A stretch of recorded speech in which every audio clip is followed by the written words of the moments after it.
It was the first time he felt so wealthy. This sum of money was probably what the majority of the households in this stronghold would have saved up, or perhaps they wouldn't even have as much as what he had now. Suddenly, the voice from the palace said, "It has been detected that the host is carrying an amount of money exceeding what is required to unlock further storage rights.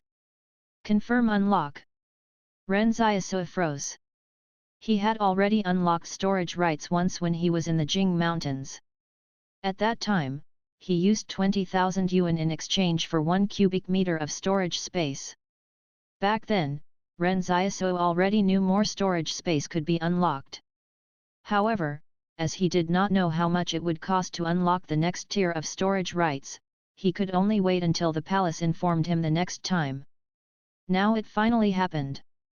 No matter how much Ren Xiaosu loved money, he still understood that having storage space was more important than having money. Furthermore, they were planning to flee from the stronghold, so he could easily store more supplies and clean water if he had a bigger storage space. If he somehow stumbled upon another ruined city, he could start searching for more gold there. But what Ren Xiaosu could not figure out was why the palace would accept any kind of currency, be it the Qing Consortium's currency or the Li Consortium's currency. What would you as a palace even want money for? Can you tell me what you want the money for? Ren Xiaosu asked in his mind. The voice from the palace answered, "Unauthorized to answer. You're just jealous that I have money, right?" Ren Xiaosu asked in curiosity. The voice from the palace said, "Unauthorized to answer." Ren Xiaosu mulled over it for some time. "Then do you accept spirit money?" One this time, the palace chose not to answer at all. He. Ren Xiaosu said unhappily, "So money issued by the underworld's bank is not considered currency? Aren't you looking down on the underworld?" He wondered if he would have hit the highest tier of storage rights if the palace accepted spirit money. What a pity! Ren Xiaosu hesitated no more as he said in his mind, "Unlock." A moment later, he saw the original 1 cubic meter of storage space spread outward on the wall. Afterwards, Ren Xiaosu saw his 430,000 yuan turn into just 150,000 yuan. Wait! Ren Xiaosu was shocked. Why did my money drop by so much?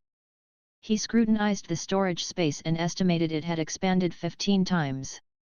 Making a mental calculation, Ren Xiaosu now understood that the relationship between the amount of storage space and cost was basically equivalent. Unlocking 1 cubic meter of storage space, 20,000 yuan. Unlocking 2 cubic meters of storage space, 40,000 yuan. Unlocking 4 cubic meters of storage space, 80,000 yuan. Unlocking 8 cubic meters of storage space, 160,000 yuan. Therefore, having spent 280,00 yuan this time, Ren Xiaosu's storage space had expanded to a total of 15 cubic meters.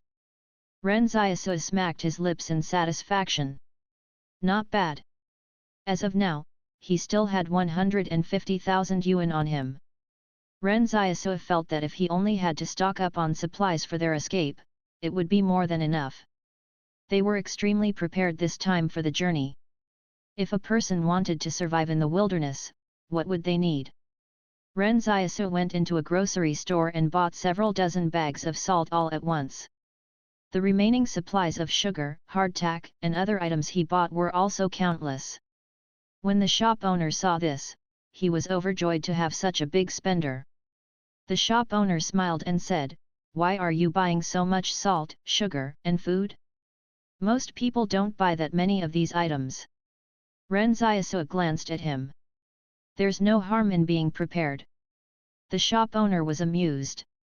"Some years ago, there were some people who were just like you. They kept saying it wasn't safe anymore in the stronghold and that it was necessary to stock up on supplies to be prepared. In the end, all of the items went bad, and still, nothing happened to the stronghold. Can't you see? It's been decades and the stronghold is still doing well, isn't it? I'm just preparing for danger in times of safety." Ren Xiaosu gave the shop owner a look. "Boy, I'm seriously advising you not to buy too many of these supplies, the shop owner advised. What will you do if they turn bad at home? Ren Xiaosu thought to himself that this shop owner must be really kind. Instead of trying to get people to buy more, he was persuading them not to. However, Ren Xiaosu could not possibly tell him that something was going to happen to the stronghold in the next few days, right? They would have to believe it in the first place. When the shop owner saw that Ren Xiaosu was still as determined, he did not keep trying. After Ren Xiaosu paid the bill and left, the shop owner said to his shop assistant with a laugh, "I guess that boy is crazy. Just watch, nothing will happen to the stronghold even after he keeps those supplies at home for decades." Such a scene did not only take place in the grocery store. It happened when Ren Xiaosu went to the pharmacy to buy medicine as well. The shopkeeper could not understand when he saw Ren Xiaosu buying so many medicinal supplies. The medicine Ren Xiaosu bought was actually specific to their needs. There was definitely no need for any anti-inflammatory medicine, but antivirals like ribavirin were definitely going to be useful. The same went for antifungals like ketoconazole and antidiarrheal agents like diosmectite, which were considered necessities when heading into the wilderness. Antidiarrheal remedies were especially important. If you didn't pay close enough attention to your dietary intake, you might get the runs up to 20 times a day and could even die from it. The remaining items he needed to get were tools such as hammers, saws, shovels, pliers, ropes, plastic buckets, toilet paper, toothpaste, toothbrushes, soap, and several backpacks, several dozen matchboxes, compasses, and blankets. Ren Xiaosu spent the entire day shopping for supplies that only a wilderness survivalist would know to get.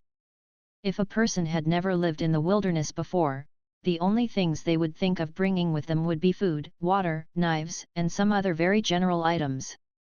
Once they got to the wilderness, they would descend into panic. In just this one day, Ren Xiaosu experienced a lot of suspiciousness from others due to the large quantity of purchases he made. However, he did explain himself once. He did not return to their own shop, instead taking the streetcar straight to the courtyard house located in the most western part of the stronghold.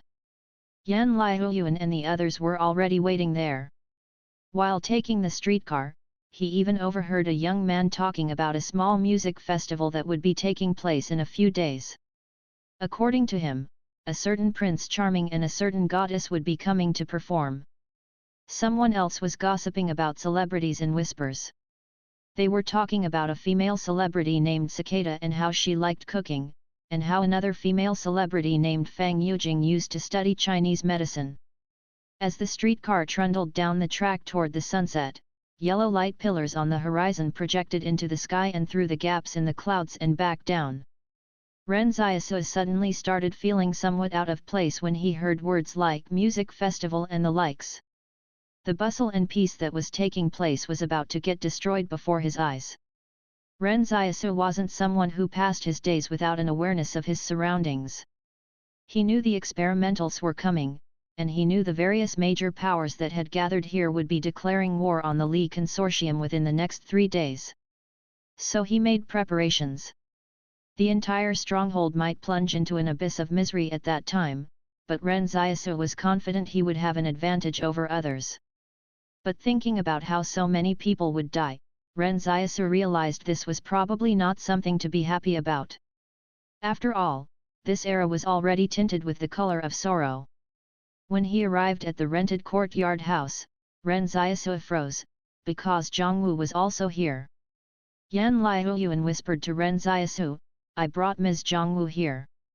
We can ignore other people, but we had to warn Ms. Zhang and her students, right?" Ren Xiaosu ruffled Yan Liuyuan's hair. "You weren't wrong in doing so." However, he had to make it clear to Zhongwu.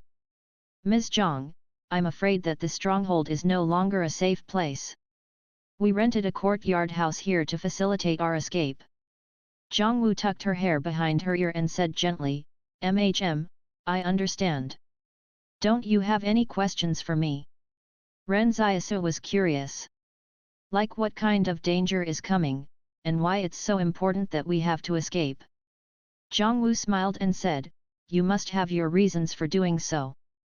Back then, we only managed to survive because we followed you. Since you judge that it's getting dangerous, there isn't any reason for us to distrust you." Ren Xiaosu had been doubted the entire day while he was running errands. Now that someone believed him, he was rather surprised. "Ms. Zhang, you can bring your students here to the courtyard house to live temporarily. But let me tell you beforehand, there isn't enough space inside the house, so we all will have to make do and sleep out here in the courtyard. Furthermore, we won't be providing y'all with any food while we're making our escape. We'll each flee separately." I understand." Zhang Wu nodded. Although Ren Xiaosu would have liked to help Zhang Wu out of the goodness of his heart, he was absolutely not going to risk having anyone hold back the speed of their escape. If the experimentals could even cause Loyal to prepare to flee, they must be extremely terrifying. Ren Xiaosu wondered if there might be a lot more experimentals than they had previously imagined. At this moment, Zhang Wu looked to the many bicycles Ren Xiaosu and the others had parked in the yard. "Are you all planning on leaving on these bicycles?" "Yes."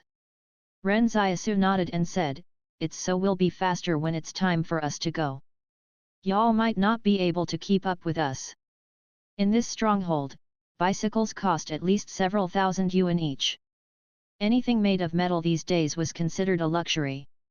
Although the school had already paid Zhang Wu her salary, and the students also received their subsidies for attending school, it was only going to be enough for them to buy some supplies for the journey and wouldn't be enough to purchase a bicycle.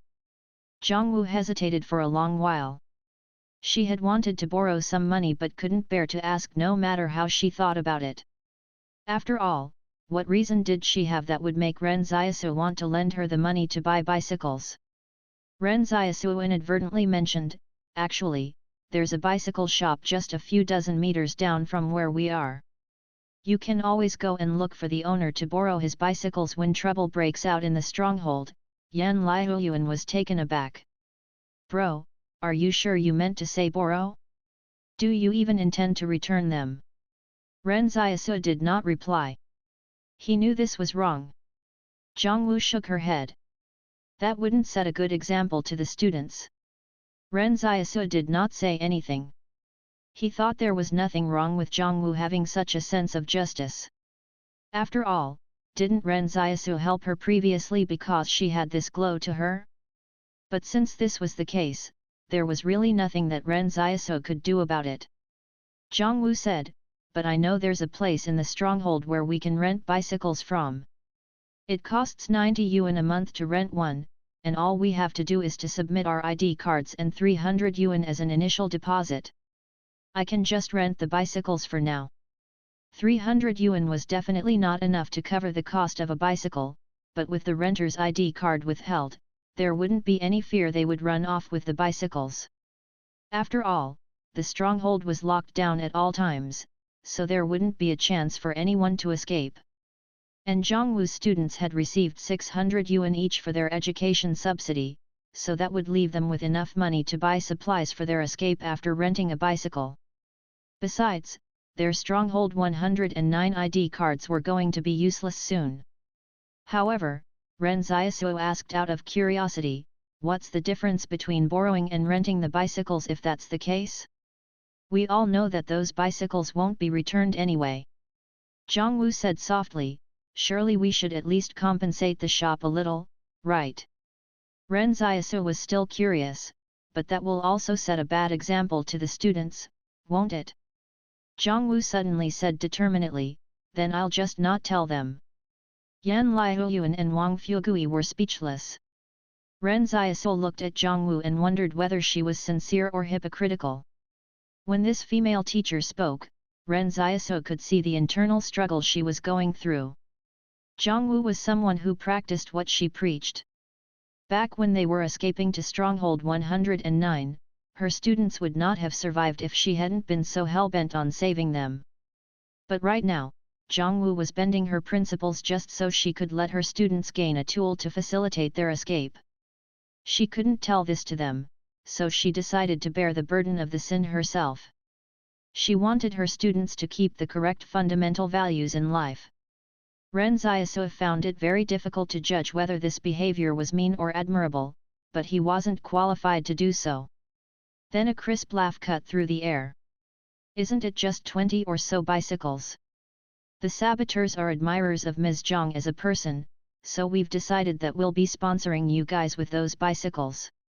Ren Xiaosu was shocked as he turned his head to where the voice came from. The courtyard house they were in was not an independent structure but sat side by side with other courtyard houses. Therefore, there was another house's backyard right next to the one that they were in. Then Ren Xiaosu spotted Luo Xinyu leaning over the divider wall. She said, "Ren Xiaosu, aren't you happy and surprised to see me?" Ha! Ren Xiaosu's expression darkened. What a fucking surprise, alright. This courtyard house they had rented was right next to Luo Xinyu and Yang Xiaojin's place? How could it be so coincidental? But Ren Xiaosu knew they must have moved in here first, because old Wang had wanted to rent the place next door, but the landlord informed him that it had already been rented out a day earlier. Ren Xiaosu suddenly realized this might not have been a coincidence at all. This was because most of the major powers present in this stronghold probably knew the experimentals were headed here. That was why everyone had come here to where it was most convenient to escape from. They were all thinking the same thing. Ren Xiaosu asked, "Where's Yang Xiaojin?" He. Luo Xinyu laughed but did not answer. Her laugh made Ren Xiaosu nervous. "Why are you laughing so strangely?" Ren Xiaosu asked. "How many others are staying in this area?" Luo Lan and his men are also staying nearby. Luo Xinyu made a mental note and said, "Those from the Pyro Company have already been killed by you, so you won't see them around anymore. As for the Yang Consortium, they're all staying on the next street." As expected, everyone was here. All of a sudden, Luo Xinyu asked, "Why didn't you mention that you broke Dong Funan's teeth off?" Ren Xiaosu was taken aback. She tried to bite someone, but her teeth weren't strong enough, so who can she blame? Why? Are they not going to grow out again? Luo Xinyu snapped, "Can your teeth still grow out after they've fallen out? She'll have to be a vegetarian from now on." Vegetarian? Ren Xiaosu pondered it and said, "Vegetarian, do you mean she can only suck the blood of someone who's in a vegetative state?" Luo Xinyu raised her eyebrows.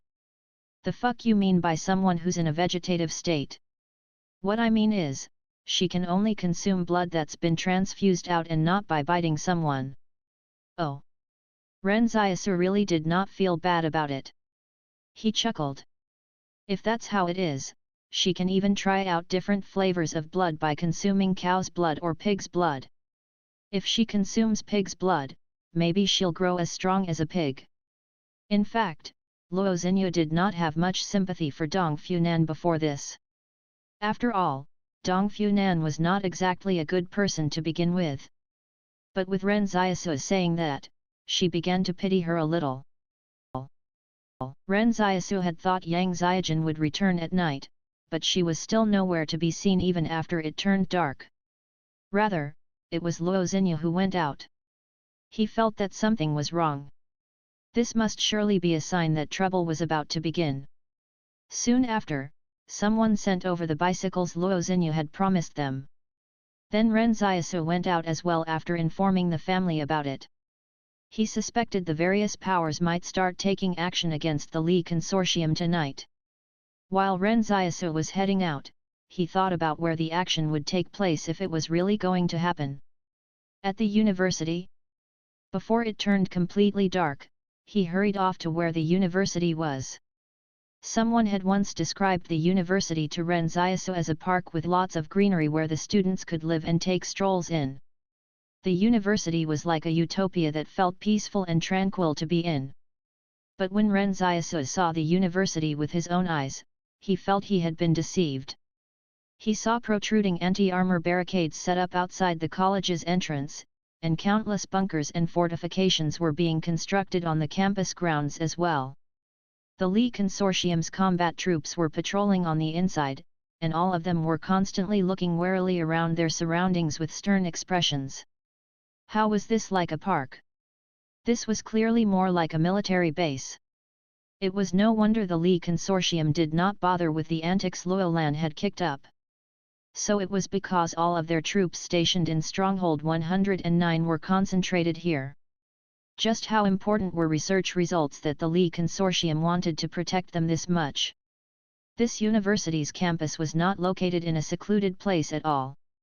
There were still a lot of Stronghold residents walking around the nearby streets, while it was business as usual for the street vendors. But it was at this moment that a tough-looking man in plain clothes came up to Ren Xiaosu. Ren Xiaosu could see this man was concealing a gun with the side of his body. The man seemed to have noticed Ren Xiaosu constantly looking at the campus, so he questioned, "Boy, what are you doing here?" Ren Xiaosu thought to himself that this person was probably someone from the Li Consortium. He never expected the defensive perimeter to be so tight. He explained himself, "So this is the university? I came here for research." The man laughed. "Do you think you look like a university student in research?" Ren Xiaosu was not happy. "I'm going there to get researched on. Is that not allowed? Who are you to look down on me?" The man was surprised. Then he signaled to his surroundings. Out came several plainclothes personnel who gathered together. But right at this moment, a pedestrian who happened to be passing by suddenly took out a hand grenade from his pocket and threw it at the school gate. After throwing it, he did not escape but fished out a pistol to fire at random around him. It was as though he were trying to create chaos. Ren Xiaosu took advantage of the disturbance and quickly found a bunker to hide behind. He wondered who the fuck that was and why he was being so reckless. The gunfire intensified outside the school gate, sounding like a pot of ice water boiling. The street vendors who were going about their business suddenly rushed up and shot all of those plainclothes personnel dead. However, the chaos did not stop here. These killers briefly retreated after killing the plainclothes personnel before several cargo trucks turned the corner at the end of the street and headed straight for the school gate. If it were just several cargo trucks alone, they would not have had much impact on the heavily fortified school gate. Ren Xiaosu leaped to his feet and turned and ran. He suspected the trucks were loaded full of explosives. Several of the killers noticed Ren Xiaosu, and one of them happened to be where Ren Xiaosu was retreating towards. He raised his gun and took aim. However, just as he pulled the trigger, Ren Xiaosu shifted his weight as quickly as a ghost, making the bullet miss its target. At the moment, every muscle fiber in Ren Xiaosu's body stretched to its extreme. A great amount of strength was spread across every inch of his body. The killer was stunned. How could someone be so fast that they could even dodge a bullet? Before this killer could fire another shot, he suddenly saw Ren Xiaosu rocketing toward him with a punch. This punch landed right on the killer's neck. He did not even have the chance to dodge it as he heard the bones in his neck crack. With a single punch, Ren Xiaosu instantly killed one person. When the killers nearby witnessed this scene and tried to shoot in response, they found themselves in a mist of blood that sprayed out of them after getting fired upon from an unknown position. They did not even manage to raise their guns. The scent of blood filled the air. When the wind blew, mists of blood floated through in the air like a crimson cloud. Only a sniper rifle would have such power. Ren Xiaosu jerked his head up at a high-rise building in the distance. He saw a young woman holding a large sniper rifle and standing atop the building. The moon that had just risen was hanging right above the high-rise building and next to Yang Xiaojun. The narrow and delicate crescent moon acted like a foil to her presence. Suddenly, the ringing of the bell reverberated through the night from the center of the stronghold, gong after gong. But Ren Xiaosu froze at the sound. This was because there shouldn't have been any sound coming from the bell after 6 p.m. Moments before the bell was sounded, Li Shenton was standing in the street far away from the middle of the stronghold in a magician's costume. In front of him was a hat, and in the hat was some loose change. He opened his mouth and said to the stronghold residents who had gathered around, the magic of hypnotism lies in its ability to help everyone take control of their subconscious. Are there any of you who occasionally wake up from your sleep punctually at 3 a.m. even though you didn't set an alarm? Have you heard of any seniors who can catch a child falling from 7 stories up with their bare hands? Li Shenton paused for a moment before saying, "What is the subconscious?" The human brain is made up of 14 billion brain cells and can actually store information amounting up to 5 billion books. Yet you've already forgotten whatever you remembered a moment ago. Someone is managing your body for you, yet you can't control that person. Li Shenton laughed and said, "How dangerous is that?" Someone in the crowd suddenly asked, "So what's the point of managing one's subconscious?" Li Shenton smiled and said, "Have you ever thought about how, when you gain control over your subconscious, you'll stand a chance of becoming a supernatural being? No, it's more like becoming a god." Li Shenton then gently lifted a car on the side of the road. It was as though the car were made of paper. When the spectators saw this, they were stunned. Someone started throwing money into Li Shenton's hat while others were checking if there was any trickery with the car. It was at this moment that the bell rang in the night. Li Shenton smiled and said, "Let the games begin." When the sound waves of the bell started reverberating outward, countless residents in the stronghold suddenly stood still in a trance. Then they began to slowly walk in the direction of the university like they were zombies. At first, they walked very slowly. But gradually, they picked up speed to the point where everyone was sprinting. Their speed even exceeded that of a normal human being's sprint record. All of these people who were sprinting even seemed like they were drawing energy directly from their life force. A fat resident started to visibly get thinner as he sprinted, while those who were thin to begin with were now starting to look like skeletal figures of their former selves. They kept sprinting without a care, as the instructions that Li Shenton left for them were all they cared about after the ringing of the bell acted as the trigger for the hypnosis. It was as though they were guided by a god. Li Shenton bent over to pick up the magician's hat from off the ground and spilled the money in it all over the ground. But he didn't care about that. This young man walked down the now silent street while his surroundings became an infernal hell. Tonight, the abandoned son of the Li Consortium had presented it with a gift. The entire western district of Stronghold 109 had suddenly fallen into inexplicable madness due to the uncertainty that Li Shenton's appearance brought. Yang Xiaojun, who was standing at the highest point, could clearly see the entire situation. During this early evening period, she saw nearly 1/5 of all the people in the district start rushing to the university. The people on the ground were like moths circling a light source, and all of them were swarming and sprinting.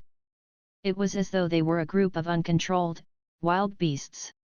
In the past, she had said to Ren Xiaosu that if the demon whisperer were released, the fate of the stronghold would become unknown. No one could predict whether it would head in a good or bad direction. And now, the outcome was without a doubt the worst of the speculations they had.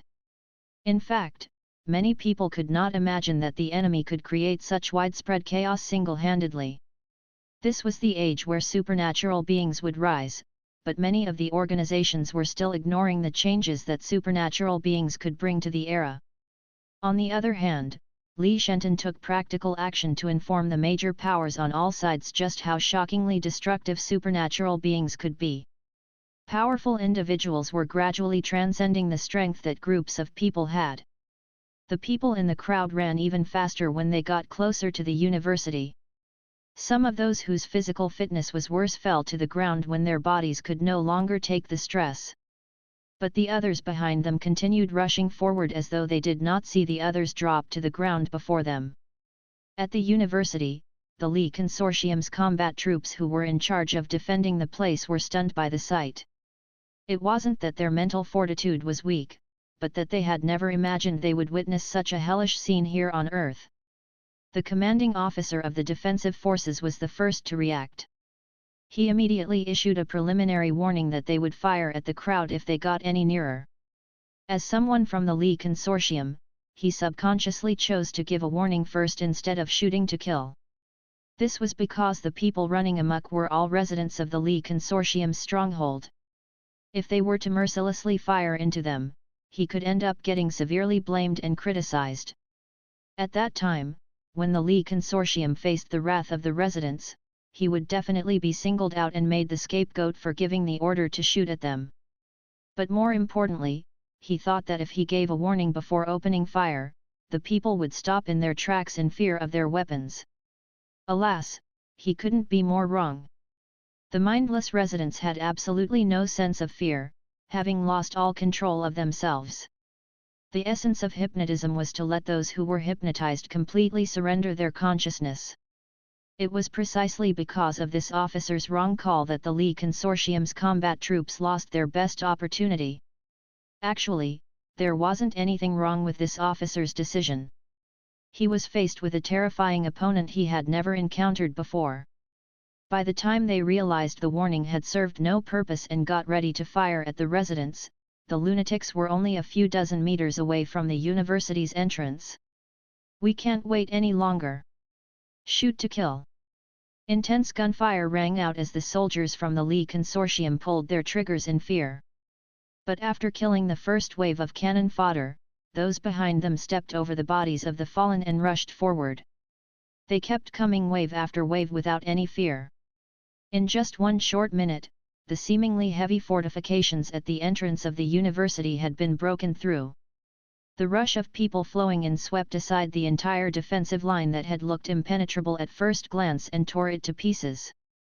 Not only that, there were still plenty more residents who fearlessly climbed the electrified wire netting on the sides of the walls. One of the walls fell. When Ren Xiaosu saw that, he was terrified. Had these people gone mad? All of a sudden, the ground below his feet moved. Ren Xiaosu looked down and discovered he was standing on top of a manhole cover. It felt like someone was pushing the manhole cover aside from below, but whoever was doing so did not succeed in moving it even after a long time. Then Luo Lan's irritated voice sounded from underneath it. "Those bastard fuckers from the Lee Consortium actually sealed the manholes? Come on, let's go to a different spot and try again." A strange look appeared on Ren Xiaosu's face. He walked a few dozen meters away and stood on top of yet another manhole cover. As a result, Luo Lan's voice sounded out again, "Fuck. This one has been sealed too."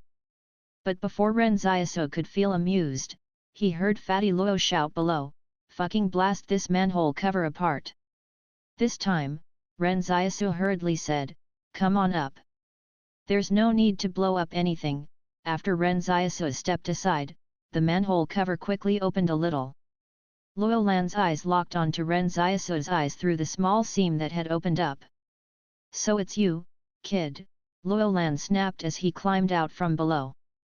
His rotund body would have gotten stuck in the manhole if not for the people below him pushing him out. Ren Xiaosu asked, "Were you born in the year of the rat? Why do you keep scuttling around in the sewers? What do you know?" Luo Lan said disdainfully, "We're just prescient. Back when they were constructing this stronghold, our people infiltrated their architectural design team. There are no Lee Consortium strongholds we're not familiar with. Don't you think that it's awesome to be able to navigate around the place from below and not get discovered by anyone?" "Sure is." Ren Xiaosu nodded. "Except it's also a little stinky." Then he saw the Qing Consortium's troops crawling out of the sewers one after another, until over 100 people had come out. They were all in full battle gear, with one soldier even carrying an RPG. Ren Xiaosu was stunned. "Are y'all getting ready to attack the university campus too? But of course. For something so precious to the Lee Consortium, we'd definitely like to know what it is," Luo Lan said. "Say, why are y'all getting so excited over something that you don't even know about?" Ren Xiaosu asked. "We have an idea of what it might be," Luo Lan said. "It could be nano-machines." Ren Xiaosu's face darkened. "Can you sound surer?" Luo Lan said unhappily, "The Lee Consortium has done a very good job of keeping it a secret. Everyone else is also just guessing at what it might be. But the thing is, the Lee Consortium is at the forefront of the nanorobotics field. We are still stuck in the experimentation phase, but their nanomachines have already been put into use in medicine. Fatty Luo continued, in the early years, the nanomachines they created from DNA could already clear blood clots and other things like that. Back then, some of the executives from the other organizations would even go to the Lee Consortium's hospitals to get their illnesses treated when they got older. The Lee Consortium even have nanozymes one that are used to treat hepatitis C. All of these are the main research fields the Lee Consortium led. Ren Xiaosu pondered the mention of the hepatitis virus. What, is the Qing Consortium thinking of venturing into the medical industry? In fact, Ren Xiaosu also had his own understanding of science. But whatever he did not hear of before would get treated as superstition. Moreover, if people like Luolan were still just guessing and could not even be sure of what it was after so much guessing, all the more Ren Xiaosu would not waste his time on something so uncertain. Luolan said, "How about this? You'll help me to steal the research, and I'll pay you for it. Since y'all like guessing so much, why don't you guess if I will help you?" Ren Xiaosu said with a chuckle. "My guess is that you will." Luolan said excitedly. "Guess again." Luolan was silent, then said, "Look here, I was the one who told you the experimentals were coming." "Thank you," Ren Xiaosu said sincerely. "Forget it." Luolan waved his hand in frustration. "It's fine if you don't want to help. I might as well tell you something else. There could be the existence of an intelligent being among the experimentals, as we found out they've actually been performing experiments on themselves. Can you imagine how scary that is?" Ren Xiaosu was a little taken aback. What else are the experimentals supposed to do if they don't perform experiments? Now it was Luolan's turn to be taken aback. That's quite logical. Ren Xiaosu ignored Luolan and planned to return to their rented courtyard house immediately. Currently, Yan Liuyuan, Wang Fugui, and the others were waiting there for him. When he left, Ren Xiaosu even turned back to have a look. He realized Yang Xiaojin was still on top of that building. It was as though she were providing cover for someone. Then he suddenly saw a familiar face appear in the distance. It turned out to be the Stronghold 109 overseer. He saw Lu Yuan coming over. Anyone who attempted to stop him ended up with a mist of blood spraying out of their bodies. So, Lu Yuan was actually a member of the saboteurs. For some reason, Ren Xiaosu felt that many of the questions that had puzzled him just got answered. No wonder Yang Xiaojin and Luo Xinyu had gotten their stronghold resident statuses so easily. No wonder Yang Xiaojin could enroll in school so easily. No wonder that when old Wang got arrested by the Public Order Division, Lu Yuan immediately called them to have him released. No wonder Yang Xiaojin had wanted to make things difficult for Luolan. It was because Luolan had slapped Lu Yuan, and Yang Xiaojin wanted to get back at him for her colleague. When Lu Yuan saw Ren Xiaosu, he smiled and waved to him. Lu Yuan appeared much more cheerful than before. He looked to be much happier after shedding the false identity. But what Ren Xiaosu could not figure out was that his school enrollment should also have been handled by Lu Yuan, while Yang Xiaojin had enrolled for school 2 days earlier than him, so wouldn't that mean she already knew he would be attending school as well? And she even knew which school he would be going to. Ren Xiaosu had always been suspicious of Yang Xiaojin as she did not really have any reason for attending school. Why was she going to school? As it turned out, he was actually the target the entire time. Was it so she could observe him at a closer distance, or were there other reasons? Ren Xiaosu suddenly wondered if these people were thinking of recruiting him into the saboteurs as well. But Ren Xiaosu had no time to wonder about these things. He immediately turned and left. The courtyard house old Wang had rented was not far from the university. So Yan Liuyuan and the others had also heard the gunfire. When Ren Xiaosu pushed open the door and entered, everyone heaved sighs of relief. The entire courtyard was filled with people. The students, Zhang Wu, and a whole lot of bicycles were all there. Xiaowu asked, "Xiaosu, what was with the gunfire? Are you all right?" "I'm okay." Ren Xiaosu said, "Everyone, get on your bikes. We've gotta leave right away."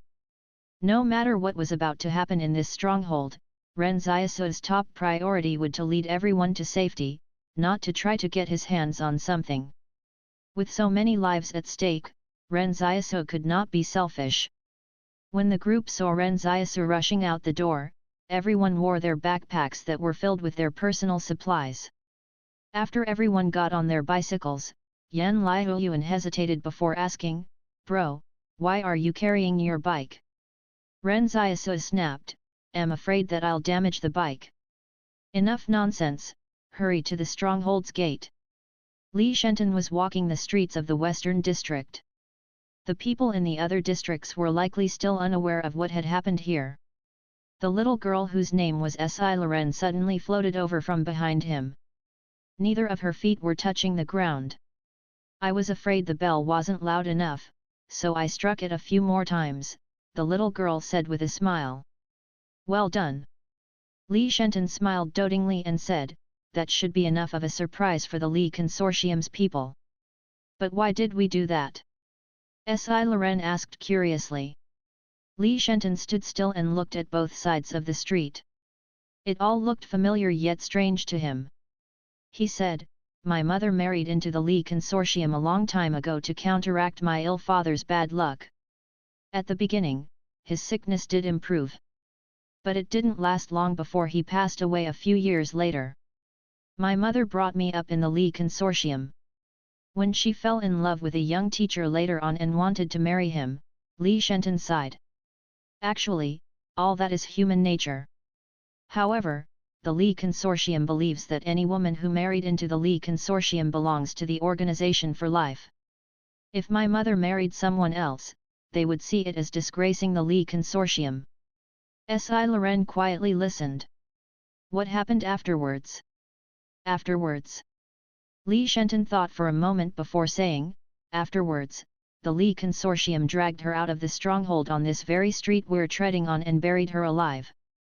I don't even know where she was buried." All of a sudden, a shadow door appeared not far behind Li Shenton. Luo Xinyu asked from behind the shadow door, "Then what are the other residents in this stronghold guilty of?"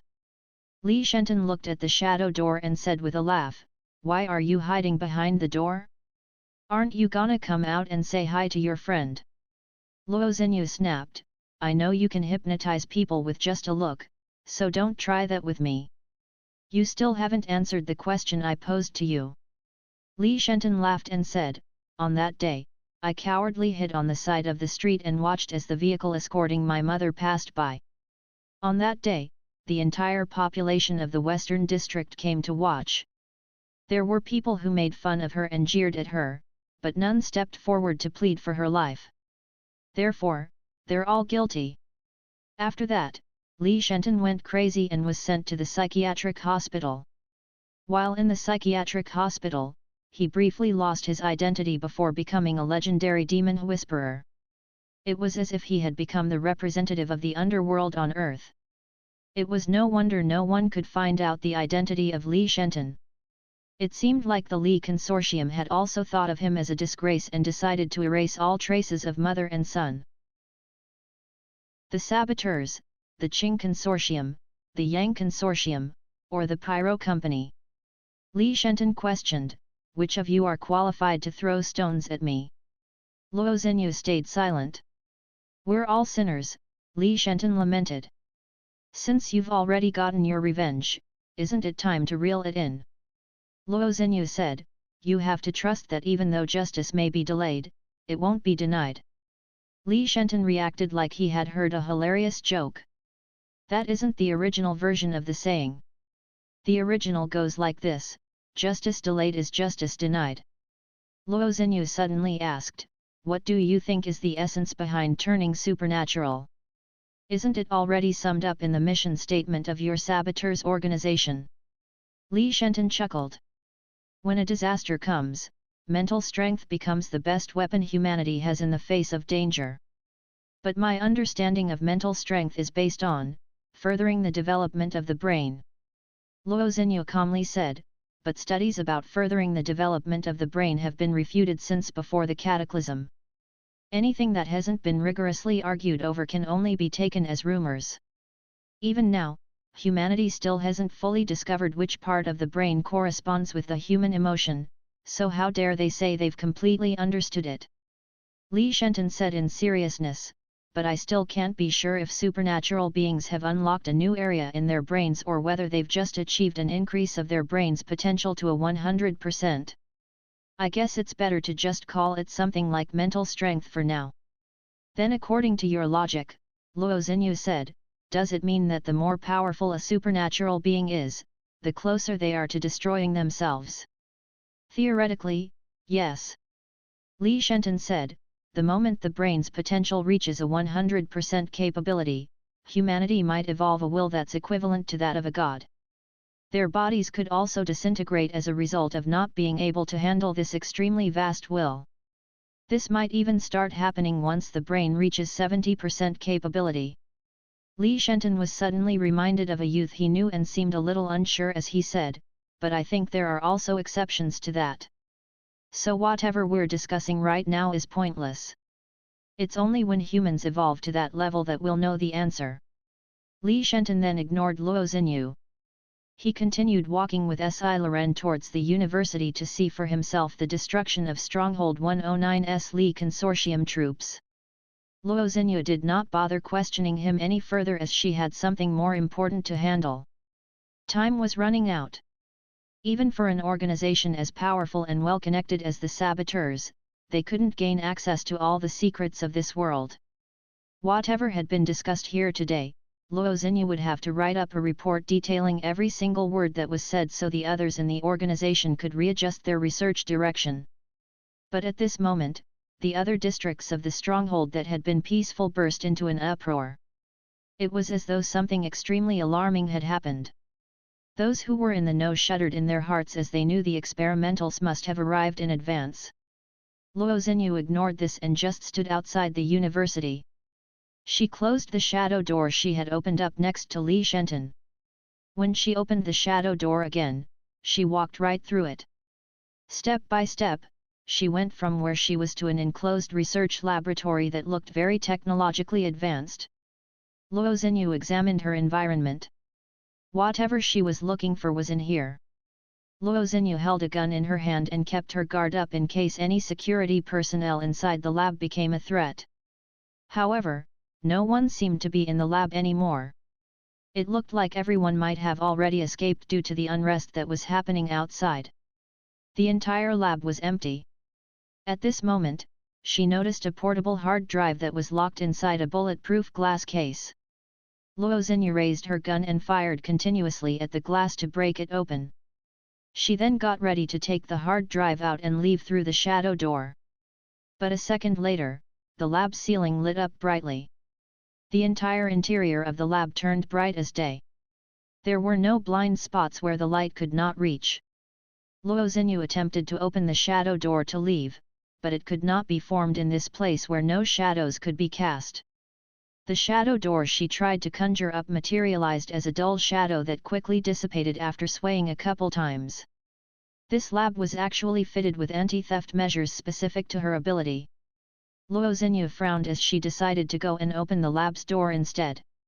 However, she discovered she did not even know how to open the steel door several centimeters thick. Frankly, Luo Xinyu felt a little powerless now. This was the first time she had encountered a measure that was specially tailored to her. However, she was not worried for herself but Yang Xiaojun, who was currently waiting for her on the rooftop of the high-rise building. Ren Xiaosu carried his bicycle and ran ahead of the group. Along the way, they saw several residents who had been hypnotized by Li Shenton sprinting past them. None of those residents gave them a second look. When the students saw the crazy looks on those people, they felt a little scared. Ren Xiaosu tried to comfort them. Don't be afraid, the entire Western District has become like this. They won't attack us. When the students heard what the entire Western District had become, they got even more frightened. Within 2 minutes, Ren Xiaosu and the group arrived at the stronghold's gate. Right now, alarms were going off everywhere inside the stronghold, as if to say that something terrifying was coming to attack the stronghold. Or rather, those terrifying things had arrived a while ago. However, they only started a full-scale attack after the chaos broke out. The experimentals had broken into the stronghold through the sewer system. However, they were not in a hurry to attack and had chosen to set up an ambush instead. And now, they felt it was time. Luolan should count himself lucky that he had only gone a short distance underground today. Otherwise, he might have gotten a nasty surprise if he bumped into the large group of experimentals. At this point, the private army's soldiers that were assigned to guard the stronghold's gate had also rushed over to the university upon hearing the alarm. This place was now void of people. Yan Liuyuan frowned and said, "Bro, how do we open the gate?" Ren Xiaosu thought for a moment and said, "It's fine, I have bombs." Yan Liuyuan and the others looked at Ren Xiaosu with anticipation. Then their eyes grew wide when they saw him taking out 4 poker cards with the number 3. Wang Fugui, Wang Dalong, and Chen Wudi were confused. Were these the legendary bombs he was talking about? How the hell could they possibly blow the gate up with that? What? Are you going to throw out 4 threes, 1 at the gate, then let it say pass before opening up the gate for you? Yan Liuyuan's face darkened. Bro, can you be a little more serious at a time like this? Don't panic, it's not a big problem. Ren Xiaosu said as he waved for everyone to step back. Then he stuck the 4 cards onto the gate and also ran far away to take cover. At this moment, Ren Xiaosu said in his mind, "Detonate." Suddenly, those 4 poker cards stuck on the gate exploded with a shocking amount of power and a fiery glow. Afterwards, there was a lot of dust and smoke around where the gate used to be. After the blast, the powerful explosion lifted a large cloud of dust and smoke in the opposite direction. Debris from the remnants of the gate scattered everywhere while Yan Liuyuan and the others all felt the ground tremble below them. Ren Xiaosu looked over to check. It's done. The gate had a huge hole blown through it. Wang Fugui was shocked. So it was actually that dangerous to play fight the landlord. Everyone, get out of the city. We're going to head north.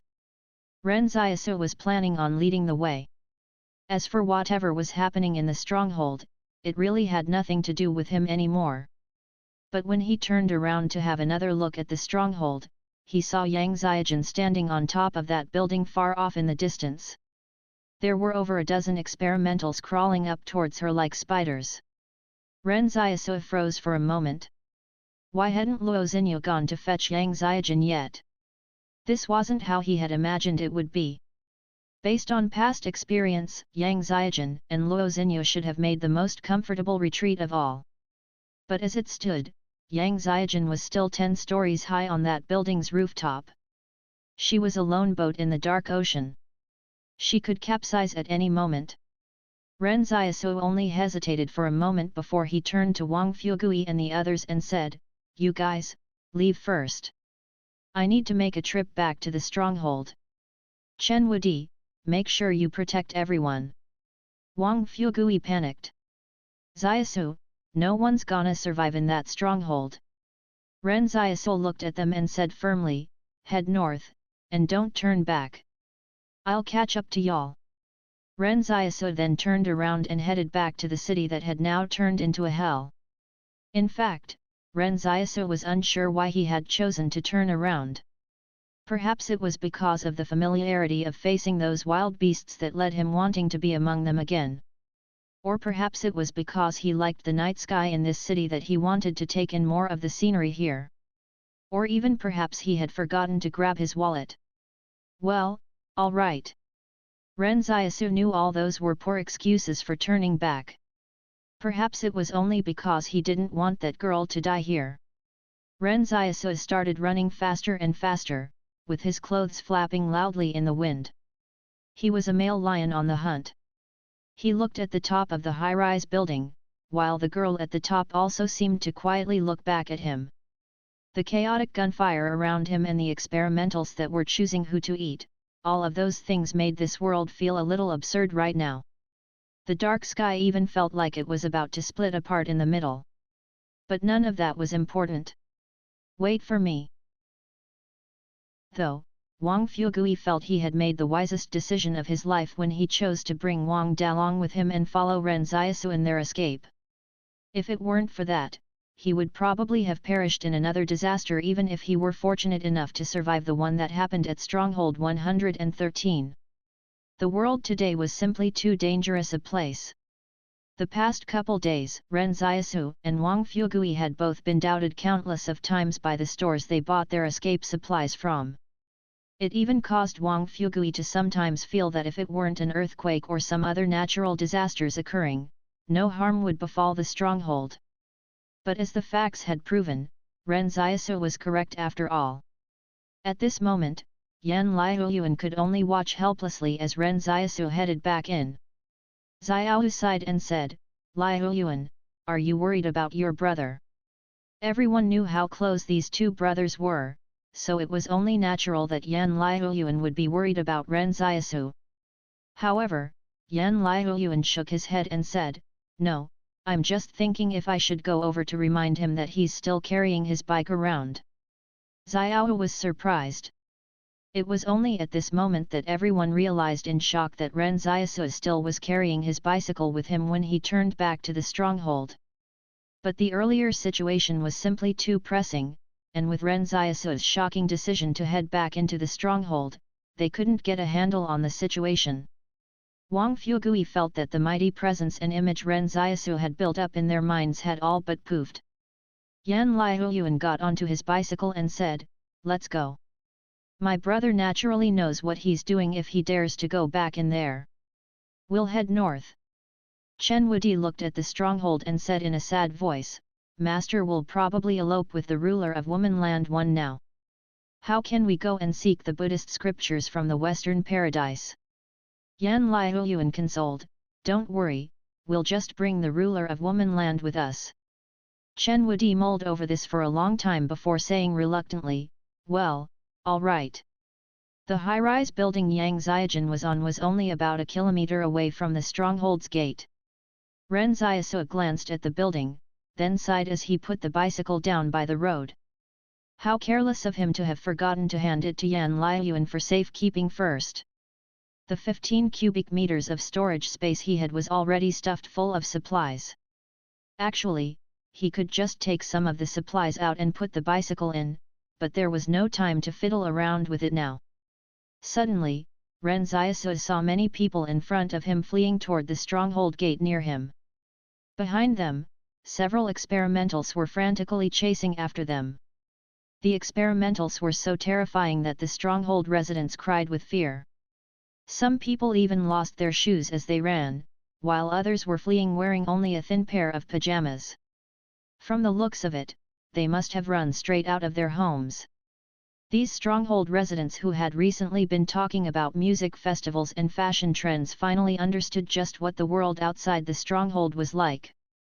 When Ren Xiaosu first came into the stronghold, he had a thought: everything in the outside world seemed to be changing at an extremely rapid pace, but the strongholds remained the same throughout. These people were enjoying a false sense of peace and prosperity behind the stronghold walls that seemed to be protecting them but were actually shackling their progress. Ren Xiaosu looked up at the high-rise building Yang Xiaojin was on. He saw an experimental climb almost to the top. However, just as it was about to leap over onto the rooftop, it was greeted by the large muzzle of a gun. The experimentals were not afraid of bullets. Even bullets fired by an automatic rifle from 50 meters away would get lodged in the surface of their skins due to their tough muscles. However, that did not include being fired upon by a sniper rifle. Yang Xiaojin had such great strength that she was actually able to use the sniper rifle as a close-range artillery weapon. With a ringing shot, the experimental that was the first to reach the rooftop had its entire head blown off. The recoil from the sniper rifle packed a punch. If a normal person were wielding this weapon, they would probably have been thrown back by the recoil after firing one shot. But Yang Xiaojin looked like she wasn't affected at all. Very quickly, she fired at another experimental. For some reason, Ren Xiaosu always felt an extreme amount of contradiction seeing Yang Xiaojin's petite figure wielding that sniper rifle. Yet this contradiction exuded a unique aesthetic of violence. Ren Xiaosu had originally been worried about if he would get there in time. Ren Xiaosu knew that if nobody went to support her, Yang Xiaojin would definitely reach a point where she would get overwhelmed. After all, there were simply too many experimentals. But now he was a little relieved. At least he still had some time to get there. Or rather, Yang Xiaojin was buying time for herself. Ren Xiaosu picked up his pace and accelerated forward. But with everyone else heading toward the stronghold gate, Ren Xiaosu was going against the current. When the fleeing people passed Ren Xiaosu by, even in this life and death situation, every one of them could not help but look at him in amazement.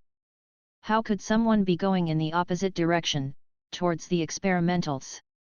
All of them wanted nothing more than to get away from those creatures right now. At this moment, everyone in the city was fleeing for their lives and were being driven towards the stronghold's gate by the experimentals. On these streets, only one person was heading in the opposite direction of everyone else. Yang Xiaojin was watching this scene from the building in the distance. When she saw Ren Xiaosu making his way back towards the stronghold, she suddenly felt that the current stronghold 109 was not that scary anymore. Then an old man recognized Ren Xiaosu in the crowd. Wasn't that the boy who had bought a lot of food supplies from his store? This old man was the grocery store owner from before. Yesterday, he was still making fun of Ren Xiaosu for worrying too much. But now he finally realized just how great of a fool he was. How did this young man know there would be danger? Moreover, since he already knew there would be danger, why hadn't he fled in advance? Why was he still heading in the opposite direction from them at this time? Those two questions kept swirling around in the grocery store owner's mind. As he continued running, he kept wondering why. But as soon as he passed Ren Xiaosu by, screams burst from the front of the fleeing crowd. At the far end of the street, many experimentals suddenly rushed out from the left side of the intersection in front. These experimentals had actually taken another path to outflank them. However, only Ren Xiaosu, who was going in the opposite direction, was not surprised by this. This was because, having taken on the experimentals before, he knew well that their hunting style was to leave no survivors. If they were not fully prepared, there was absolutely no way they would have waited so patiently underground in ambush. The intelligent being that helmed these experimentals surely had greater ambition.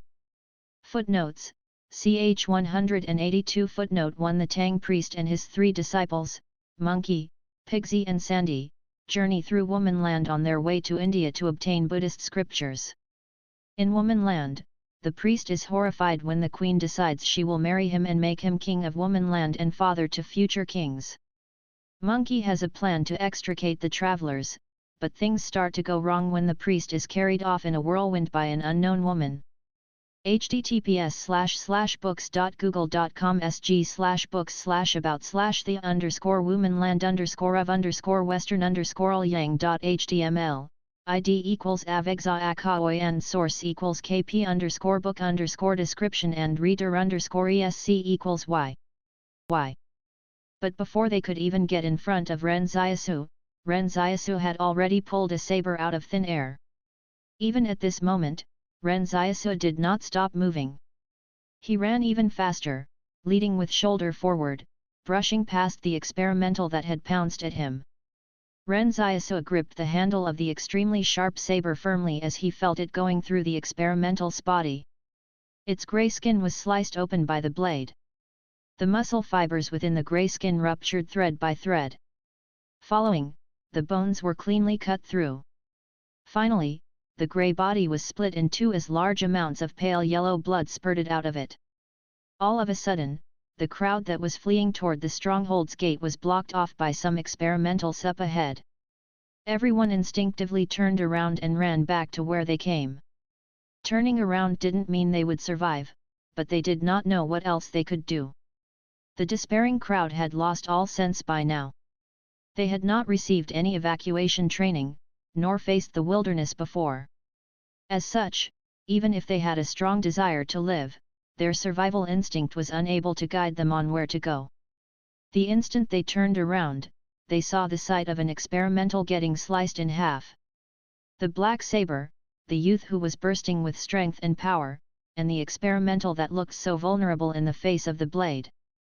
A girl discovered to her surprise that the youth who did this was the Ren Xiaosu who had once been asked by their class to drop out of school. Back then, they were all afraid that Ren Xiaosu would bring disease and death to them since he was a former refugee. But what did that student who spoke up for him say at that time? On that day, one of Zhongwu's students had said to them and their parents, "Side with him? We're not siding with or helping him. And he doesn't need our help either. You people are utterly clueless about the outside world. I find it to be really sad." No one knew what that student was trying to say at the time. But now she realized what it meant. So this world had become this dangerous. The students who escaped in the wilderness to Stronghold 109 had clearly gone through life and death with Ren Xiaosu. As a result, they knew exactly what he was capable of. Such capabilities might not mean much inside the stronghold. But compared to the larger world, these strongholds were just a mere speck. The girl tugged at a middle-aged woman next to her and shouted, "Mom, that's Ren Xiaosu. He's the refugee who was forced to switch classes by you all." A complicated look appeared on the woman's face. But in this life and death situation, was there a need to have other considerations? She said, "Do you know him? Ask him to come back and save us." At this moment, when the fleeing crowd that had been forced to turn back by the experimentals saw that Ren Xiaosu could slay these creatures, someone shouted, follow him closely." It was as though they had found their savior and thought they could survive just by following Ren Xiaosu. But after slaying one of the experimentals, Ren Xiaosu did not come to a stop. He immediately hurried away from the battle site so the other two experimentals would not have a chance to close in on him and cause any further delays.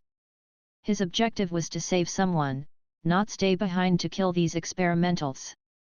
With just a moment's effort, Ren Xiaosu left the experimentals and the fleeing crowd far behind. Seeing they could not catch up to Ren Xiaosu, the experimentals turned back around to the frightened crowd. When the girl saw Ren Xiaosu running further and further away, and just as she was about to call out to him to come back and save them, the experimental in front of her pounced and bit down on her throat. The girl's cry for help did not even manage to make it out of her mouth, and only despair remained in her eyes. Ren Xiaosu was never a savior of others. There was only one person's life in this stronghold he cared about right now. Then the palace suddenly said, "Quest, save the stronghold's residents." But even so, it did not make Ren Xiaosu turn his head. He definitely needed to complete the quest. But Yang Xiaojun was also a resident of the stronghold, so wouldn't saving her also allow him to complete the quest? Ren Xiaosu always had a unique understanding of the quests assigned by the palace. While he was running with everything he had, Ren Xiaosu was surprised to see an experimental crouched next to a man who had fainted. The man did not have any visible injuries on his body and seemed to have only been knocked unconscious. Ren Xiaosu kept his distance from this experimental as he continued running towards the building. However, he couldn't help but keep noticing its odd behavior. Usually, the experimentals would pounce when they noticed a living being like him. However, this experimental apparently had something more important it needed to do.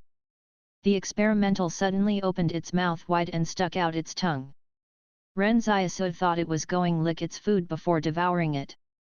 However, he noticed there was a small syringe wrapped around the end of its tongue. Then the experimental took the syringe and held it in its hand. It attempted to inject the syringe filled with a grey liquid into the man's neck. Ren Xiaosu felt a chill run up his spine. What was this experimental trying to do? Luolan had already reminded Ren Xiaosu that these experimentals were known to conduct experiments. At that time, Ren Xiaosu was wondering what else would the experimentals do if not experiments? But at this moment, he was shocked. The normal skin color of the man suddenly started to visibly turn grey. His muscles that couldn't be counted as particularly lean also started bulking up rapidly.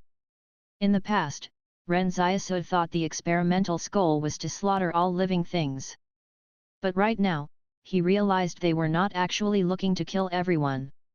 What exactly was the liquid that had been injected into the man? To tell the truth, when Luolan mentioned the nanomachines and experimentals performing experiments, Ren Xiaosu reacted quite scornfully to it. After all, a break in human civilization had occurred, so technology should still be in its preliminary stage of revival, right? But Ren Xiaosu suddenly thought of what Zhang Jinglan had said to him before. Technology had not really been fully displaced. Zhang Jinglan's original words were, "They are in the possession of a minority of the people." That should be the reason for the organization's rise to become what they were now. Ren Xiaosu realized why the experimentals' numbers were increasing. It was no wonder the experimentals were attacking another stronghold. It was because they were trying to increase their food sources and expand their community, so they had to take over new strongholds in order to get them. If Stronghold 113 had not collapsed from an earthquake, the experimentals would not have been able to expand in numbers so rapidly. It was because they didn't have enough numbers to attack and take down a stronghold before that event. But ever since they increased their numbers at Stronghold 113, they had raised a big enough army to devour a stronghold. Ren Xiaosu knew he was running out of time. He needed to get Yang Xiaojun out of this place pronto. The firing of the sniper rifle had stopped. It was quite likely that the experimentals were already up on the roof, and Yang Xiaojun had given up on using the sniper rifle and switched to close combat. Ren Xiaosu did not choose to take the stairs. He called upon his shadow clone and hopped on its back as it started climbing to the top of the building from the exterior. Between here and the top, the shortest route was a straight line.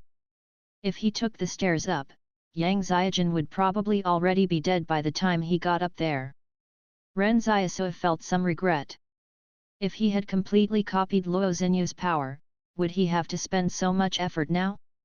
When he first copied Shadow Door, he got Yan Liuyuan and Xiaohu to buy a live chicken back from the market for him. It wasn't because he wanted to eat meat but that he wanted to try and see if he could pull someone through the Shadow Door like Luo Xinyu did. But as it would be too dangerous to test it on Yan Liuyuan, he could only try it out on an animal. After testing it out, Ren Xiaosu gave up. Even when the target he was trying to bring through the Shadow Door was a chicken, he could only manage to get one of its legs through. It couldn't be pulled any further than that. Thinking of this, Ren Xiaosu still got a little angry about it. Suddenly, perhaps alerted by the sound of him climbing up the building, two experimentals crashed through the windows on the 7th story and climbed out. They were forcefully blocking Ren Xiaosu's path to the roof. Ren Xiaosu frowned and said, "Just the two of you and you want to block me? Do y'all know how many experimentals I have killed?" "Do y'all know?" However, the two experimentals simply hung upside down on the facade and kept their eyes on Ren Xiaosu without flinching. Ren Xiaosu lamented, "All right, it seems like I couldn't scare you." As soon as his voice trailed off, his shadow clone pushed off from the exterior with all of its limbs and leaped up. The fuzzy outline of the shadow clone solidified into steel. Ren Xiaosu and his shadow clone separated in midair, and both of them drew a black saber out of thin air at the same time, their actions in unison. The two experimentals above him growled and pounced down. But before they could finish, the two black sabers cut through their necks. The shadow clone kicked one foot off of a falling experimental's body and used this change of direction to regain its grip on the steel frame of the building with one of its hands. The other hand grasped tightly onto Ren Xiaosu's wrist. In the blink of an eye, the two experimentals did not even make a ripple when facing Ren Xiaosu and his shadow clone. The coordinated move of Ren Xiaosu and his shadow clone was flawless. Without any obstacles between him and the roof, his shadow clone took him to the top in a single bound. When the experimentals that had surrounded Yang Xiaojun saw another human being jump onto the rooftop, all of them turned to look at Ren Xiaosu ferociously. Ren Xiaosu stood on the edge of the roof and scrutinized his surroundings. There were 7 experimentals in all, but one of them was already immobilized on the ground. Yang Xiaojun, who was injured and stained with blood all over, had her back facing the parapet walls of the roof as she gasped violently for breath. She was holding a new dagger that did not look like it was cast from normal steel. This was Ren Xiaosu's first time face to face with so many monsters. If it weren't for his shadow clone, Ren Xiaosu would probably have to die here as well. Seeing the suspicious look on Yang Xiaojun's face, Ren Xiaosu said to his shadow clone, "Old Su, let's get all of them." For some reason, Ren Xiaosu somehow felt that Yang Xiaojun was hiding a slight smile in her eyes despite looking really pathetic at this moment. Yang Xiaojun said weakly, "Su Xianchu is already a few hundred kilometers from here." "Ha ha ha ha, is that so?" Ren Xiaosu laughed in embarrassment. Yang Xiaojun did not bother arguing with him and slowly sat on the ground. Every wound on her body was giving searing pain. Having lost a lot of blood, she was almost in a state of shock as well. Ren Xiaosu calmly said, "You rest for a bit. I'll get you out of here." "MHM," Yang Xiaojun responded softly. Luo Xinyu burning with anxiety in the lab as the seconds ticked away. Before she came in here, she already knew the experimentals were about to start their attack on the stronghold. If she didn't go and bail her out now, Yang Xiaojun would be in great danger. But in this enclosed lab where light encroached upon every corner, there was nothing she could do. Luo Xinyu tried shooting at the ceiling, but even the glass roof was bulletproof. She could try to use her coat to create a faint shadow, but that wouldn't be big enough for her to activate the shadow door. This was where Luo Xinyu was different from Ren Xiaosu. Although Ren Xiaosu's shadow door only allowed him to put an arm through it, he could adjust the size of his shadow door at will. Luo Xinyu's shadow door could only be conjured at the standard size she had no control over. Suddenly, the sound of a gunshot rang out from outside. Then she heard a voice yelling, "Hee hee, if it's something I want, you can bet I'll get my hands on it." Luo Xinyu's eyes lit up. Who could have expected Luo Lan to come barging in at this moment? As soon as Luo Lan opened the door and came in, the light source would turn off. At that time, she might have the chance to immediately leave through the shadow door. Luo Lan's voice sounded from the outside, "Hurry up and key in the password for the door to open. Otherwise, I'll finish you off where you stand." It sounded like Luo Lan had taken an employee hostage and was ordering them to open the lab's door. With a rumble, the door slowly started lifting. The employee had apparently inputted the correct password, but a gunshot still rang out. The lab employee screamed in fright. But after screaming for a while, he realized he was not dead. "Aren't you going to kill me?" the lab employee asked, trembling. Luo Lan chortled and said, "When have I ever gone back on my word? Do you think your wretched life or my reputation is more important? Now get lost." Luo Lan waited for the door to raise halfway before bending down to get in. When he saw Luo Xinyu on the inside, he froze. By this moment, the bright lights in the lab used to drown out any shadows had already turned off. Meanwhile, Luo Xinyu's shadow door had already vaguely formed. But when Luo Lan saw this sight, he immediately took out a powerful flashlight from his waist pocket and shone it at Luo Xinyu's shadow door. With that, the shadow door disappeared again. He belly laughed. "I haven't even gotten my revenge for getting slapped on my forehead by you, so how dare you take what I want and try to escape? It was a good thing I brought along a flashlight just in case." After Luo Lan was slapped by Ren Xiaosu on his head, he started carrying around a powerful flashlight for defensive purposes. However, Luo Xinyu was confused by what Luo Lan said. "What did I slap?" Luo Lan did not banter with her. "Hand over the information and I'll let you go." Luo Xinyu sneered, "Do you think I'll believe you? Step back, or I'll destroy this hard drive." Luo Lan started laughing. "Your partner should still be on top of that building, right? The experimentals have already gotten into the stronghold. If you don't hurry up and rescue her, she probably won't make it out of here. How about this? Hand the hard drive to me and I'll let you go rescue her. Honestly, Luo Xinyu did not believe that Luo Lan would let her go. However, if she did not go and rescue Yang Ziajin now, it might really be too late. So Luo Xinyu decided to take a gamble. She threw the hard drive over to Luo Lan, then went on guard against him. In the end, Luo Lan caught the hard drive and turned around to leave. Hurry up and rescue her. I, Luo Lan, will never break a promise. Don't start guarding against me like you would a petty criminal. If I wanted to kill you, I wouldn't have said so much already. Luo Xinyu looked at him, then opened a shadow door to leave. In a single step, she arrived at the rooftop she and Yang Ziajin had agreed to meet at. But what she saw stunned her. All she could see were the scattered, torn pieces of experimental bodies here, but Yang Ziajin was nowhere to be seen. Who had rescued Yang Ziajin? Luo Xinyu looked around from on the high-rise building at her surroundings. All she could see were grey experimentals traversing the streets as they hunted their prey. She was a little worried. Even if someone had saved Yang Ziajin, they couldn't possibly have escaped from the stronghold, right? That person must have taken her somewhere to hide. When the strongholds were built many years ago, people were still living in the shadow of the cataclysm. That led to their designs being influenced by the possibility of war breaking out again. So when Stronghold 109's sewer system was designed, it was done so that the sewer pipes were constructed as wide as a bomb shelter. But of course, only the main sewer pipes were designed this way. The Black Shadow clone was walking in the sewers and carrying an unconscious Yang Ziajin on its left shoulder.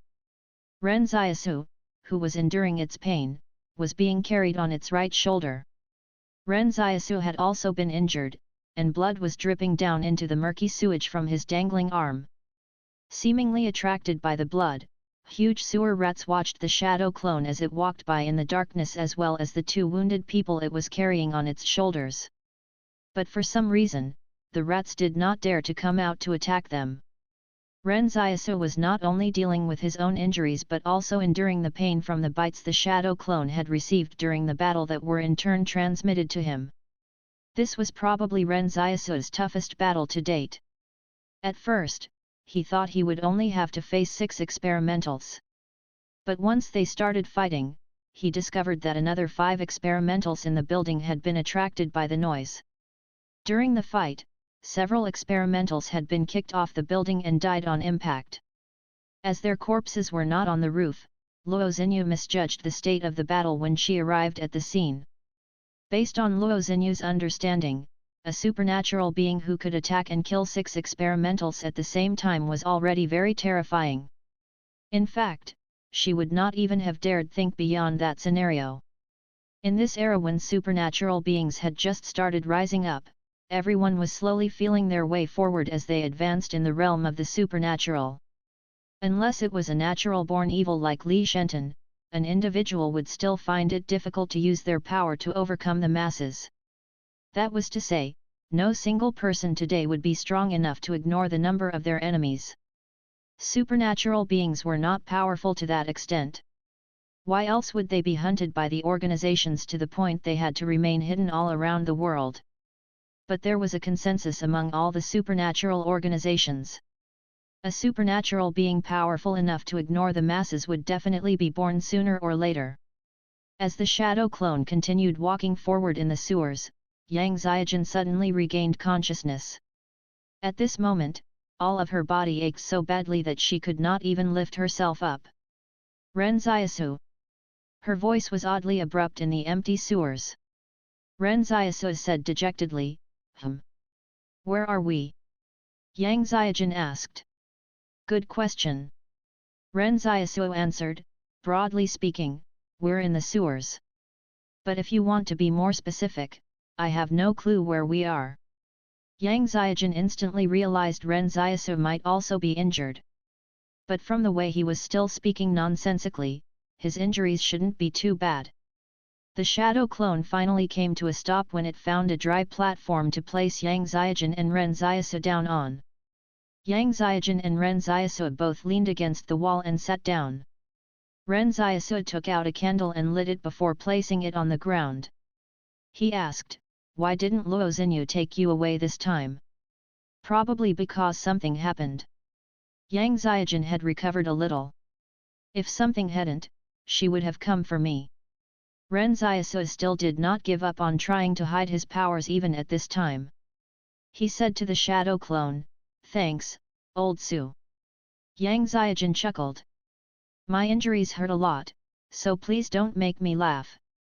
Old Su ran from over 100 kilometers away just to rescue us. "Are you really not going to thank him?" Ren Xiaosu said righteously. "We secretly planted a tracker on Su Xianchu." Yang Xiaojun explained, "He just crossed over the Tungsten Mountains this morning and was continuing to head northwest to Stronghold 178. It was you who told him to go that way, wasn't it? I remember you mentioning Zhang Jinglan before. I didn't think much of it at that time, just that the name sounded familiar, but I wasn't sure if it was the same one I knew." Ren Xiaosu got angry. "What right did y'all have to plant a tracker on old Su? Don't change the topic." Yang Xiaojun said softly, "So I used to have a question I couldn't figure out an answer to. I clearly saw you in the Jing Mountains, yet the Qing Consortium never put you on their wanted list, instead placing a huge bounty on Su Xianchu's head." Ren Xiaosu said, feeling guilty, "That has nothing to do with me. Don't try to accuse me of anything. So your superpower is to copy others' superpowers, right?" Yang Xiaojun said in a soft voice, "You also copied mine. I carefully studied the angle you raise your gun at, and it's exactly the same as mine. There's no difference." Yang Xiaojun had always felt that Ren Xiaosu raised his gun in an awfully familiar way, as though she were looking at a male version of herself. It wasn't until now that she finally figured it out. Yang Xiaojun did not know how she should gauge Ren Xiaosu's power. The consensus among supernatural organizations was, a supernatural being cannot have more than one superpower at the same time. But Ren Xiaosu was different. He had already exceeded it, having 2 superpowers since some time ago. All supernatural beings only managed to awaken their superpowers after going through tough times, yet this superpower of theirs could now easily be copied by someone else. In fact, the replicated superpowers were even stronger than the originals. How frustrating! For example, Su Xianchu's shadow clone was not as strong as Ren Xiaosu's. As such, Yang Xiaojun felt. Ren Xiaosu's power placed him above all of the other supernatural beings. Yang Xiaojun continued, "So when Luo Xinyu's bounty was raised the other day, that was also because of you, hey?" Ren Xiaosu really could not admit to it.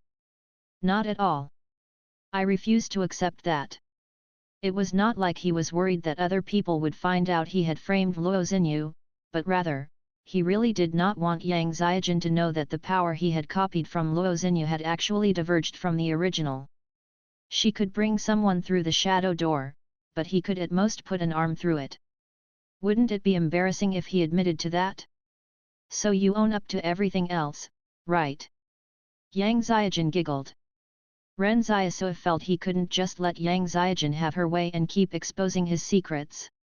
He needed to counterattack, so he suddenly said, "Let's first consider how to escape from this stronghold. I have a plan. Even if we can outrun the experimentals, we don't have the stamina to run at full speed for a long distance, so we need a mode of transportation. I know where there's some bikes. Don't you know how to ride a bike? When you've recovered, you can ride lead and get us both out of here." Yang Xiaojun was taken aback. Then she calmly said, Okay, stop probing me. I don't know how to ride a bike either." Ha ha ha ha ha. Ren Xiaosu stifled his laughter. "Yang Xiaojun, serves you right." "That's enough," Yang Xiaojun calmly said. "Ren Xiaosu, you should know when to stop, ha ha ha ha." Ren Xiaosu kept laughing for a long time. It made Yang Xiaojun start laughing as well. It was infectious. Inside the dark sewers, the only light source was the faint candle light where Ren Xiaosu was. Even though the ground above them was likely very dangerous and teeming with experimentals, both of them still found some joy to cherish in this difficult moment. Yang Ziajin started coughing as she laughed. When she finally got her breathing under control again, she suddenly asked, "Why did you come back to save me?" "I forgot my wallet," Ren Xiaosu answered matter-of-factly. Yang Ziajin acknowledged. They both knew this reason was lame beyond belief, but neither said anything about it. Yang Ziajin said, "Don't worry. I won't tell anyone about your secret. You probably haven't realized this yet, but you're already considered very strong even among supernatural beings." Yang Ziajin recalled the battle. In fact, she wasn't sure at the time if Ren Xiaosu could take on 6 experimentals and beat them. This was because based on what she knew, there were not many supernatural beings who could take on 6 experimentals at once. In the current era, supernatural beings had started sprouting up like bamboo shoots after a spring rain. However, their powers were not strong enough to break past a certain threshold yet. The saboteurs defined this threshold as, is the supernatural being capable of ignoring the power of the masses?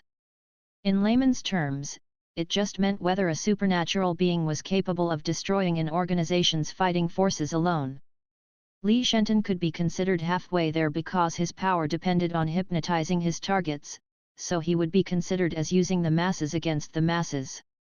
As for his own strength, it might not be that great.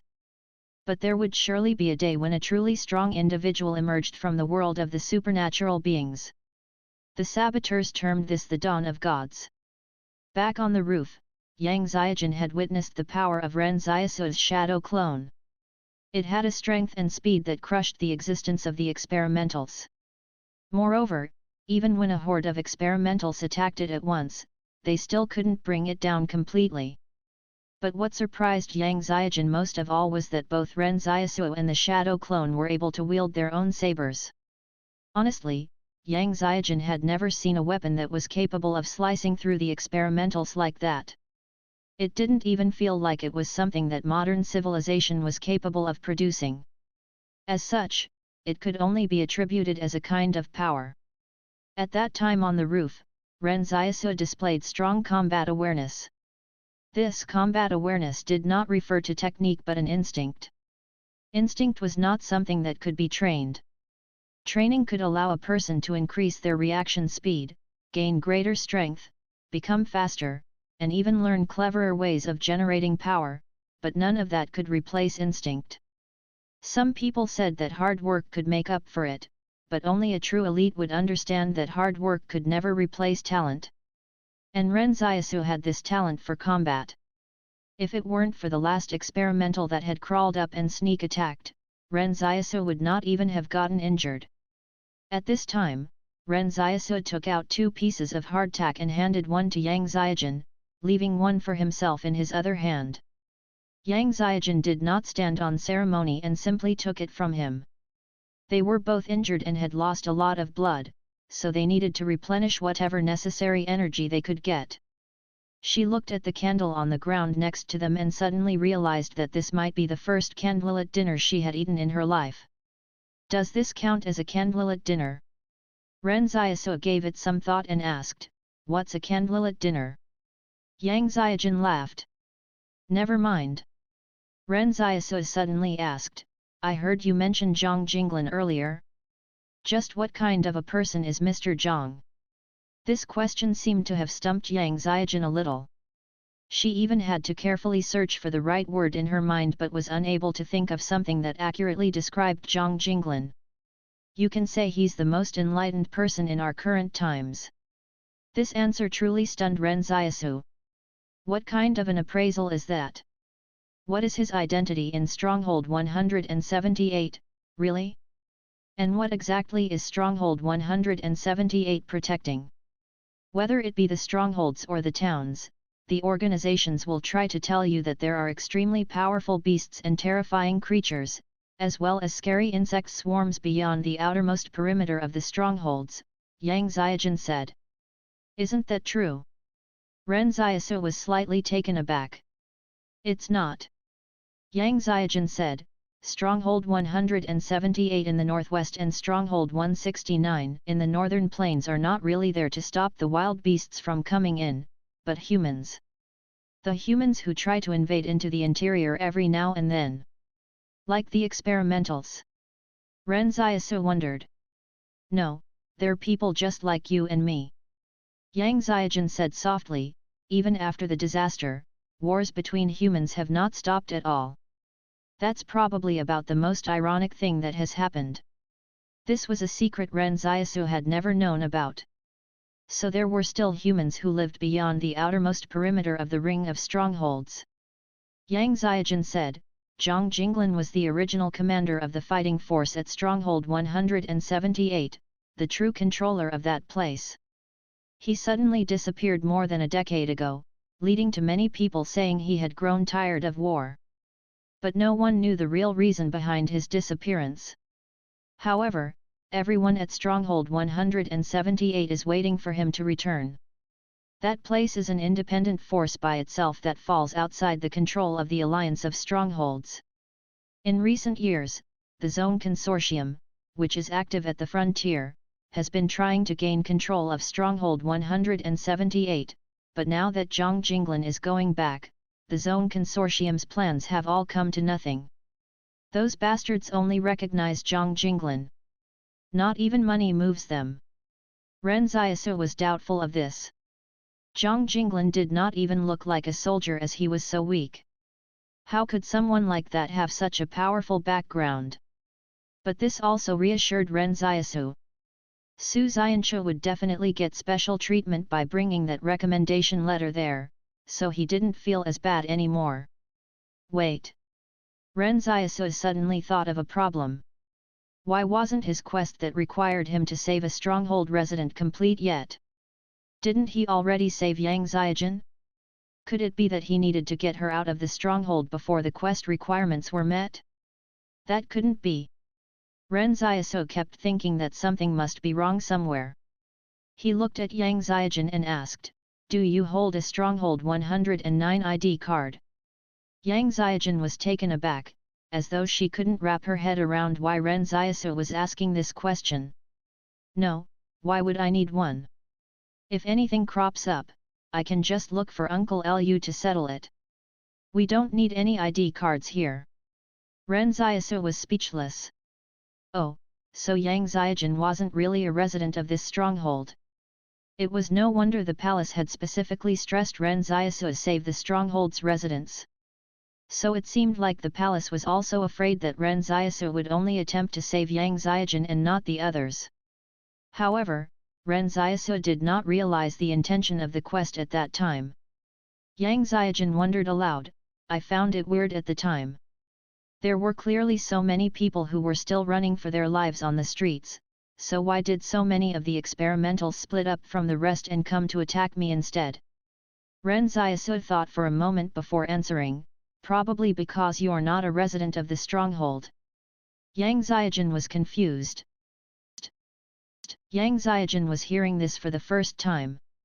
She said in shock, "So if they inject all of the stronghold's residents with that drug, wouldn't there be hundreds of thousands more experimentals?" "No, wait, they're probably selective about who they inject it into." "That's right." Ren Xiaosu said, "They probably selected specific individuals to inject the drug with, but we don't know what kind of conditions they must meet. I think as long as we can figure out the origins of the experimentals, we should be able to understand how they select their candidates."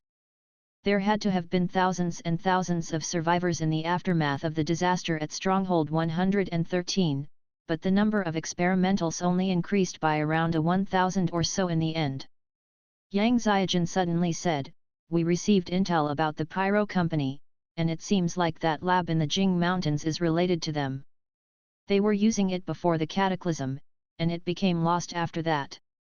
They had no choice but to give up on that portion of their research, so the related studies were also lost as a result."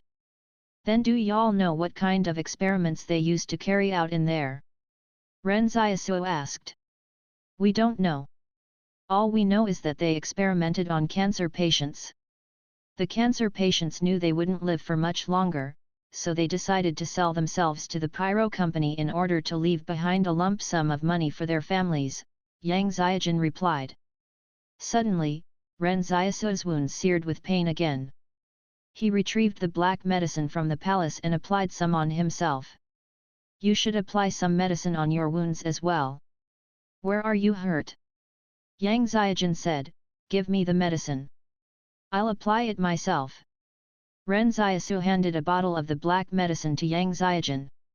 He had wanted to inform her of the price but managed to hold back from doing so. Then he watched Yang Xiaojun blow out the candle before she started applying the black medicine on her wounds in the dark. I've long heard about how miraculous this black medicine of yours is, but I really didn't expect it to be this effective. Ren Xiaosu said curiously in the darkness, do you have any wounds that you can't reach? Let me. With a striking sound, Yang Xiaojun used a match to relight the candle. Ren Xiaosu lowered his head and continued applying the medicine on his wounds. Yang Xiaojun watched Ren Xiaosu lift up his shirt to reveal 4 very deep and bloody wounds around his abdomen. They were probably inflicted by the claws of an experimental. It was fortunate that his organs were not wounded. She said in surprise, didn't you find it painful just now? Ren Xiaosu had been speaking with her like everything was fine for a long while. It didn't look like there was any indication of pain on his face. As he applied the medicine on his wound, Ren Xiaosu said calmly, I'm used to it. Used to it. These 3 words seemed to have a kind of quiet strength. Over a decade of bitterness and suffering were harbored within these 3 words. Used to the pain. Used to getting injured. Used to enduring it. In the candlelight, Yang Xiaojun noticed that Ren Xiaosu's forehead was dripping with sweat. Moreover, his lips had turned pale. He was clearly suffering from very serious injuries. She took the black medicine from Ren Xiaosu and lifted his shirt up. She was greeted by the sight of more than a dozen wounds everywhere. Yang Xiaojun said, I'll apply it for you. Ren Xiaosu did not say a thing and just let Yang Xiaojun's finger go over his wounds. This skin of the girl's hand was not delicate at all. In fact, her hand was covered with calluses, clearly demonstrating she had been through some very tough training. In fact, Ren Xiaosu already knew while in the Jing Mountains that Yang Xiaojun wasn't delicate and fragile like most other girls. Is it painful? Tell me if I'm too heavy with the application. Yang Xiaojun said softly, turn the other way. You have injuries on your back as well. Yang Xiaojun sounded very firm. Ren Xiaosu thought for a while before saying, the place above where we were earlier should be filled with experimentals. Now that we've walked quite far away, we should be getting close to the stronghold's gate. However, I'm not sure if we can escape from there. It would be very simple to get from underground to the surface, but how could they avoid getting hunted down by the experimentals afterwards? If they bumped into the experimentals the moment they went up to the surface, they could be chased for up to several hundred kilometers from the stronghold and still end up dying. Ren Xiaosu could feel the soothing effects of the black medicine. The pain of his wounds was relieved, leaving him in much better spirits. But I think these experimentals definitely need to rest during the day. So if we wait here quietly until daylight when it's time for them to hide, we can make use of that time to flee. We should just rest and conserve our strength for now. Yang Xiaojun replied, it's no secret they're afraid of daylight, so your deduction is correct. They'll be certain to go into hiding to sleep when it's daytime. Ren Xiaosu nodded at her affirmation. He thought, great minds think alike. The 2 of them sat in the dark sewers and fell into a brief silence.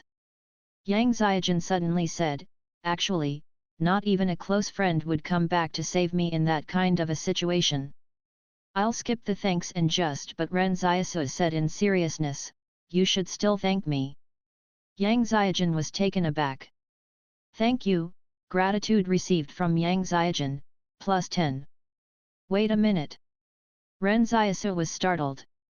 He had only gotten Yang Xiaojun to thank him because he thought that since the quest could not be completed, he should at least earn a gratitude token to make up for his loss. As a result, Yang Xiaojun's thanks actually earned him 10 gratitude tokens. What made Yang Ziajin so special? But at this moment, the manhole cover above them suddenly moved. Then an experimental jumped down from above. However, the experimental did not expect to see anyone down here either, so both parties were equally surprised by this encounter. Whatever happened to making their escape at daylight? Why had this experimental suddenly come down into the sewers? It was almost daybreak now. Shouldn't it be looking for a place to get some rest? Yang Ziajin said softly, I suddenly thought of a problem. Where do you think they'll retreat to during the day? Ren Xiaosu considered the question for a moment. The sewers. Yang Ziajin nodded. Ren Xiaosu suddenly felt terrible. He had wanted them to make their escape when it was daylight, but it looked like they had to quickly run now. Otherwise, they might end up having to sleep with the experimentals. Who knew if the experimentals would welcome them? In an instant, the experimental roared and pounced at the two of them. Ren Xiaosu did not even need to move as his shadow clone rushed forward with the black saber in its hands. The shadow clone choked the experimental with one hand and raised the black saber with its other hand before plunging it through the experimental's heart. The experimental was pinned against the sewer wall on the opposite side. But an even greater calamity was to come. This experimental's roar had alerted all of the other experimentals above ground. Two other experimentals laid on the road next to the manhole and popped their heads down to have a look. Ren Xiaosu said, Run, I'll carry you. He couldn't let his shadow clone carry Yang Ziajin since he needed it to fight. However, Ren Xiaosu did not realize that his body could hardly hang on any longer. After the intense battle during the night and getting injured, he was finding it difficult to even remain standing. Right at this moment, Yang Ziajin knelt down in front of him and said, I'll carry you. Before Ren Xiaosu could react, Yang Ziajin had already placed him on her back and started running. Yang Ziajin was quite tall, but her body frame was small. Ren Xiaosu felt a little awkward when he was being carried by her, because he had never ever relied on anyone else before, even in the most difficult of times. He had come back to the stronghold to rescue someone. But right now, the person he wanted to rescue was carrying him instead. Yang Ziajin piggybacked Ren Xiaosu and kept running in the sewers. There was the sound of splashing with every step she took in the dirty water. Ren Xiaosu could even hear Yang Ziajin breathing heavily. He knew Yang Ziajin was already at her limit, so it had to have been taking a heavy toll on her to carry another person on her back at this time. Ren Xiaosu said, Why don't you put me down? No. Yang Ziajin stubbornly said before he could finish. Just like in the Jing Mountains, the girl's character had always been tougher than a man's. The shadow clone kept colliding with the sewer walls to prevent the experimentals from locking it down with their limbs. When one of the experimentals pounced onto its back, the shadow clone rammed the sewer wall with its back and crushed the experimental. In just a moment, Ren Xiaosu's shadow clone had blocked 5 or 6 of the experimentals that had just crawled into the sewers behind it. Ren Xiaosu and Yang Ziajin were now getting further and further away from the experimentals. However, the number of experimentals that were attracted into the sewers by the noise kept increasing. Ren Xiaosu did not know how long his shadow clone could hold them off for. It'd really be quite an injustice if we died in here, Ren Xiaosu said with a sigh. Yang Ziajin said, We won't die here. I'll definitely get you out of this place. Suddenly, a rough voice boasted from ahead of them, Haha, these stupid experimentals must not be expecting their Uncle Luo to be hiding right under their noses in here. Right after that, Tang Zhou said in a perfunctory tone, That's right, boss is absolutely right. All of a sudden, Luolan sounded a little uncertain. Did you all hear that? Yang Ziajin hooked a left at one of the intersections and ran right into Luolan's dumbfounded group. Luolan, Tang Zhou, and their men were all on guard and holding their guns up cautiously. The moment they shone their flashlights on Ren Xiaosu and Yang Ziajin, Luolan was amused. You've gotten your comeuppance too, Ren Xiaosu. Ren Xiaosu couldn't care less and weakly called out, Run! Luolan was stunned, not understanding the situation. Run? Why? Then the roars of the experimentals reverberated behind Ren Xiaosu and Yang Xiaojun. Luolan blanched as he turned tail. Fuck. Why does nothing good ever come out of meeting you? Yang Xiaojun suddenly said, Luolan, you're familiar with the sewers. Bring us to the courtyard house we rented. Luolan said guiltily while running, like I know where your rented courtyard house is. It's not like I've been monitoring you all. When Yang Xiaojun saw that Luolan was still acting dumb at a time like this, she sneered, do you want to live or die? Luolan turned his head and saw the experimentals getting closer and closer. Turn left. As they ran for their lives in the sewers, the well-trained Qing Consortium combat troops fell to the back of the group. Occasionally, they would stop and rake the experimentals with gunfire in an attempt to delay them so Luolan could escape. As their shots were not aimed, however, Ren Xiaosu's shadow clone got hit by the random gunfire as well. This had nothing to do with purposeful friendly fire.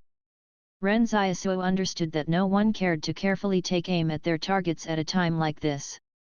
But more importantly, he could feel pain when those bullets hit his shadow clone. The continuous firing from the guns left Ren Xiaosu in extreme pain. He was already sweating, but there was nothing that he could do about it. When Luolan happened to turn back and saw the shadow clone, he muttered as he ran, I didn't expect Su Xianxue to still be in the stronghold. Where is he in person? I've heard this shadow clone isn't afraid of bullets, but I didn't expect it to be true. Ren Xiaosu expressionlessly looked at the rotund figure of Luolan from behind and made a note to remember what happened here today. At this moment, Luolan checked their position with a glance and roared, we're here, climb up. With that, the group climbed up to the surface via a rusty ladder that extended into the sewers as over 100 of the Qing Consortium's combat troops remained below where they formed a simple intercepting line of fire. They knelt on one knee in the dirty sewage water and took turns firing their guns. When the first row of soldiers ran out of bullets, the second row of soldiers immediately replaced them in the firing line. Only by doing this could they hold off all the experimentals in the sewers. Even these creatures that were not afraid of bullets, they still wouldn't dare to rush into such an intense hail of fire. Ren Xiaosu controlled his shadow clone to force its way back to his side. The pain he felt from the gunfire nearly caused him to pass out. By this point, his shadow clone was no longer shouldering the responsibility of holding back the experimentals. Therefore, he made it carry himself and Yang Xiaojun on its shoulders again. Ren Xiaosu knew that Yang Xiaojun was also nearing her limits. She had purely been running on willpower while she carried Ren Xiaosu all the way here. The group took turns to climb up to the surface while the experimentals were kept at bay by the Qing Consortium's suppressive fire. But as everyone started climbing up to the surface, the number of people who were holding the firing line decreased. In the end, some people would have to remain behind in the sewers, because they had to hold the experimentals back for the others, and no one would be able to do it for them. The experimentals in the sewers had realized the firepower was getting weaker, so they got ready to pounce forward again. Luolan shouted out into the sewers from above, hurry up and get up here. However, the remaining 5 soldiers below ground detached the grenades from their uniforms and said with a smile on their faces, Boss, it's too late now. After you escape, remember to drink more on our behalf. Fucking stop uttering nonsense. Do you all want me to drink myself to death? Luolan cursed down into the sewers. As he said that, he looked like he was about to go back down into the sewers. However, he was firmly held back by Tang Zhou. Boss, you'll die if you go back in there. What's there to be afraid of? At most, we die together. Luolan said angrily, get your fucking hands off me. However, after Ren Xiaosu's shadow clone placed the 2 people it was carrying onto the ground, it jumped right back into the sewers. Then the dark shadow clone wielded the black saber in its hands and stood in front of the 5 Qing Consortium soldiers. In front of it, the experimentals were surging forward. The shadow clone looked back and signaled to the 5 Qing Consortium soldiers, go. The Qing consortium soldiers looked at one another. They had not expected such a twist. They all softly gave thanks and hurried up the ladder to the surface. Meanwhile, the shadow clone was instantly overwhelmed by the experimentals. The experimentals scuttled like spiders and blanketed the shadow clone's body. Even with the physical fitness of the shadow clone, it found it difficult to put up any effective resistance. Ren Xiaosu said ruthlessly, "Blow them up." Luolan was stunned. But Su Xianchu's shadow clone is still down there. Even though he hesitated, Yang Xiaojun did not. She knew Ren Xiaosu must have said so for a reason. As for what reason that was, she didn't have to consider it. The experimentals confined in the tight space of the sewers couldn't withstand the destructive power of 2 grenades going off at once. They were blown away and dropped to the ground with blood oozing from all orifices. But even so, everyone discovered that several of the experimentals were actually unaffected by the blast. Ren Xiaosu said in a cold voice, "Blow them up again." Yang Xiaojun seized another 2 grenades and threw them down into the sewer.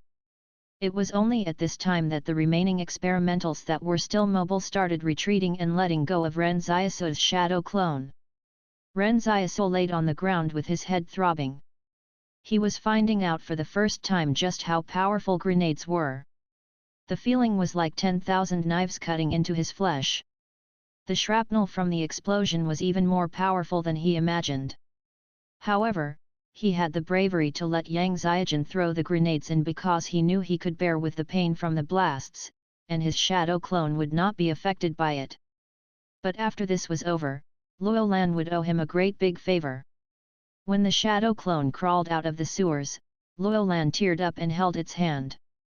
"Su Xianchu, I've really got to thank you for this." Ren Xiaosu thought, this has nothing to do with Su Xianchu. But he couldn't explain it to them yet. In the past, he had always made his shadow clone his scapegoat. But now that he had done something good with it, Ren Xiaosu was unused to it. Luolan suddenly said, "Go on, everyone, thank him. If it weren't for Su Xianchu, 5 of our men would have died in the sewers. Thank you, Su Xianchu." Seeing this big group of people thanking his shadow clone in unison, Ren Xiaosu did not receive one single gratitude token. Ren Xiaosu immediately felt his heart ache. Over 100 gratitude tokens had slipped through his hands just like that. As a matter of fact, he was still around 800 gratitude tokens away from unlocking the next weapon in his side quest number 2. If Luolan had his men to give thanks a few more times, wouldn't the weapon be unlocked with just a snap of a finger? 100 gratitude tokens were all that was needed to give him a powerful weapon like the Black Saber. If it weren't for the Black Saber, Ren Xiaosu would have died several times over. So Ren Xiaosu was really anticipating what kind of weapon a 1000 gratitude tokens could get him. But instead, he had lost the opportunity to gain over 100 gratitude tokens just like that. At this moment, Ren Xiaosu even considered admitting to all of the deeds he had committed. As long as there were gratitude tokens to be earned, to hell with being wanted. Then Luolan looked at Ren Xiaosu and said, "Su Xianchu carried and helped both of you to escape. Shouldn't you two also thank him?" Ren Xiaosu said. "Thank you." Yang Xiaojun stifled her laughter as she also expressed her gratitude to the shadow clone. She was quite amused by this sudden turn of events, but this was not the time to tease Ren Xiaosu about it. She said, "The sound of the explosions here will be sure to attract many experimentals. Everyone, gather up all the bombs you can from inside the courtyard." Yang Xiaojun then pushed open the courtyard house's door. Everyone was stunned on the spot when they saw the entire courtyard filled with cluster bombs. Ren Xiaosu suddenly thought about how Yang Xiaojun was always sleeping in class and wondered if she had been staying up late every night just to finish making all these bombs. Ren Xiaosu said, "There's also bombs at my place next door." The 100 or so soldiers from the Qing consortium looked at Ren Xiaosu and Yang Xiaojun in silence. Everyone was thinking about how young these two looked, yet the things they did were all so violent. Luolan roared, "What are you all standing there for? Hurry up and gather the bombs, then quickly find a place to plant them along our escape route. Let's bomb the fuck out of those bloody bastards. They had bombs now. As for how they should be used, Yang Ziajin didn't need to teach them. These Qing Consortium soldiers under Luolan were all elite troopers, so they couldn't be more familiar with how to use the devices. Luolan had also smuggled in a lot of explosives from outside the stronghold. But during the conflict with the Li Consortium, they had used up all of them. Now that they could rearm themselves with more ammunition, everyone couldn't look more eager. They had all been pushed around by the experimentals for far too long, so of course they would have to kill some of them to appease the hatred inside.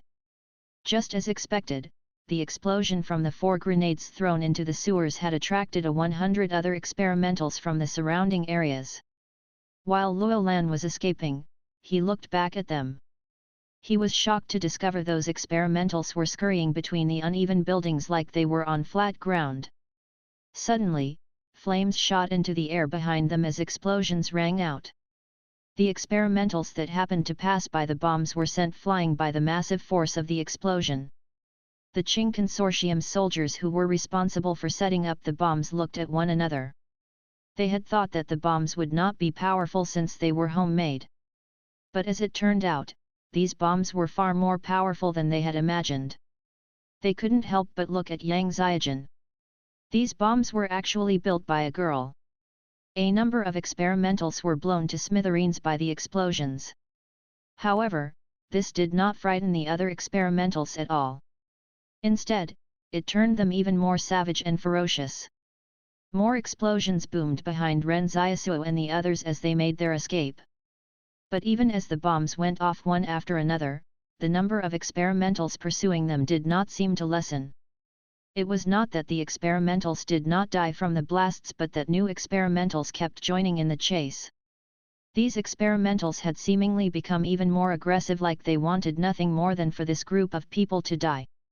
Luolan covered his head with his hands and said through clenched teeth, "Even though we have a lot of bombs, they're not enough to hold back the more numerous experimentals. Even if we manage to flee from the stronghold, we won't be able to escape their pursuit." When they saw the stronghold's gate appearing in their field of vision, nobody let down their guard. The experimentals were not simpletons with predictable behavior. Getting out of the stronghold didn't mean they would give up on chasing them. Even after getting past the gate, it wouldn't necessarily mean they were saved.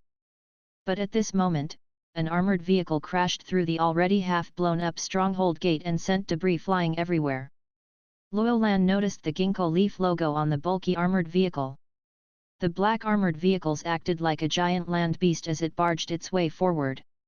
One by one, more and more of the Qing Consortium's armored vehicles came roaring into the stronghold. Ren Xiaosu estimated the number and thought there could be several dozen of them in total. Could the Qing Consortium have sent an entire army here? Luolan suddenly stopped running and stood still at the end of the street. He started laughing hysterically at the incoming wave of experimentals and said, "Little bastards, Grandpa's backup has arrived, ha ha ha ha." This fatso who had been covering his head in fear turned cocky the moment his support arrived. The convoy of armored vehicles whizzed past the escaping group of people and came to a stop between the experimentals and them. Qing Zhen emerged and got out of one of the vehicles, and a vast number of the Qing Consortium's troops followed him out. The experimentals that were unafraid of bullets were swept up by this metal storm, and their tough bodies were penetrated by the bullets. The force at which the bullets hit them even sent them flying into the air. But before they could hit the ground, an even greater torrent of bullets raked over them again until they became mincemeat. There used to be a lot of houses over there. But when the metal storm hit, the rows of walled structures got utterly destroyed and pulverized into a fine powder.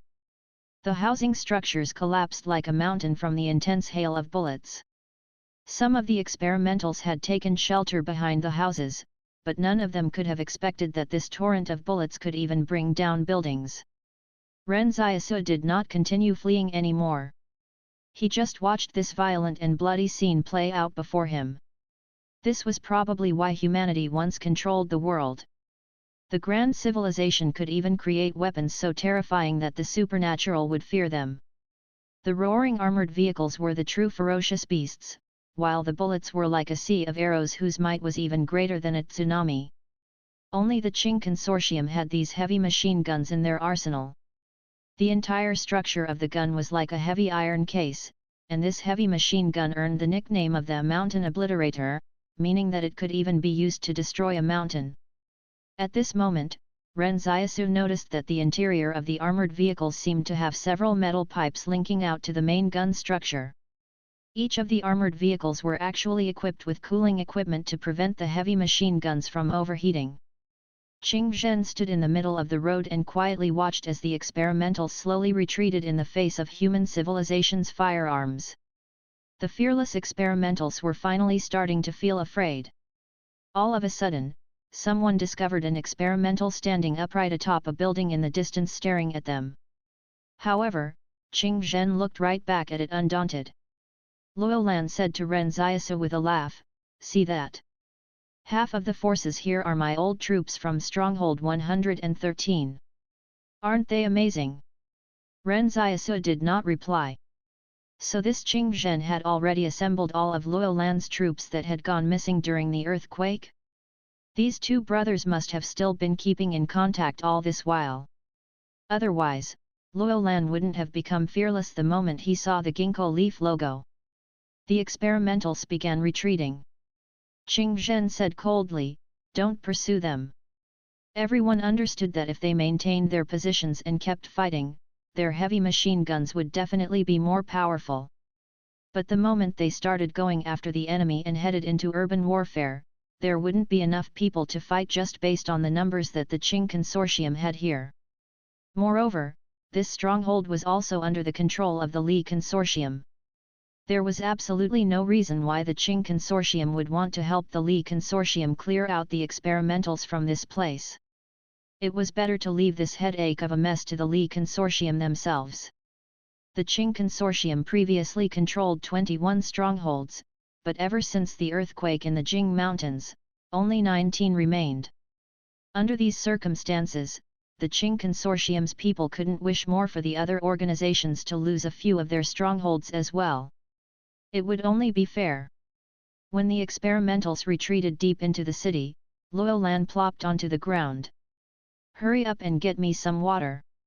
Several soldiers carried a few buckets of clean water out of the armored vehicles before handing out some cups to the refugee-like people who'd fought together with Luolan.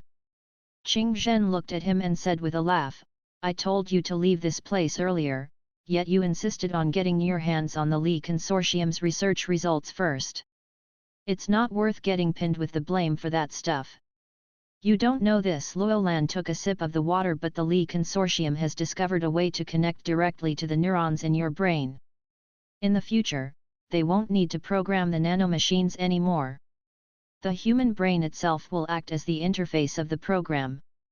This is a very important technology. Just think about how scary nanomachines will be if they can execute complex operations." Qing Zhen laughed and said, "There are a lot of important technologies in this world, but this isn't what we need. Without the breakthrough we require in the field of nanorobotics, it's practically useless to get our hands on this technology. But we can sell it to the other organizations." Luolan said angrily while pointing at Yang Xiaojun, "Just look, their Yang Consortium is also thinking of getting their hands on this tech, so why not we just sell it to them?" Qing Zhen's gaze shifted to Ren Xiaosu and Yang Xiaojun. He said to Ren Xiaosu, "You saved my brother before, so I promised you a favor. That favor has already been returned." Luolan hurriedly said, "I've already returned it for you." Ren Xiaosu was not happy to hear that. "But I've saved so many soldiers again this time." Luolan was also unhappy to hear that. "It was Su Xianchu who saved us. What has it got to do with you?" Ren Xiaosu was speechless. He realized he could not refute that. Suddenly, Luolan said startled, "Where's Su Xianchu? Wasn't his shadow clone around a moment ago?" Yang Xiaojun said calmly, "He's afraid you all will arrest him, so he's already fled." Ren Xiaosu echoed, That's right, he's already fled. Qing Zhen said to those around him, Su Xianchuo is no longer wanted starting from today. Our Qing consortium and him are even now. Qing Zhen then looked at Yang Xiaojun and asked, why have the saboteurs made me a target? Shouldn't you know all about the nuclear test site you set up? Yang Xiaojun said coldly. Ren Xiaosu thought to himself, girl, they have so many people on their side right now. Should you really be arguing with them at a time like this? As a result, Qing Zhen laughed and said, not even the board of our Qing consortium knows about the site, yet you all actually found out about it. So just for that, I have to die. Yang Xiaojun looked at him calmly. You're trying to control something that humans can't control. The world has already been destroyed once because of it. You're playing with fire. Qing Zhen shook his head. Was that the fault of nuclear technology? It was the fault of humanity. You don't even know how beautiful that blue glow inside a nuclear reactor is. It's literally a gift from the world. Humanity should never have even tried controlling a power that could destroy themselves, Yang Xiaojun said stubbornly. Should we not eat just because we fear choking? Qing Zhen said earnestly, if we have a nuclear reactor, do you know how much energy we can save? Then Qing Zhen had someone bring over some lighting equipment. This is our radioluminescent light. If there are no accidents, it can retain its brightness for as long as 20 years without any external help. This is the power of nuclear technology. What if nuclear technology is used for war again? Yang Xiaojun asked calmly.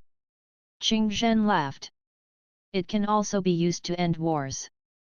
Actually, we won't be able to come to an agreement on this no matter what. Facing the experimentals today, we're brothers in arms. But I'll still welcome the saboteurs anytime after today. Let's not hold back or show mercy to each other. He then took a hard drive from Tang Zhou and threw it to Yang Xiaojun.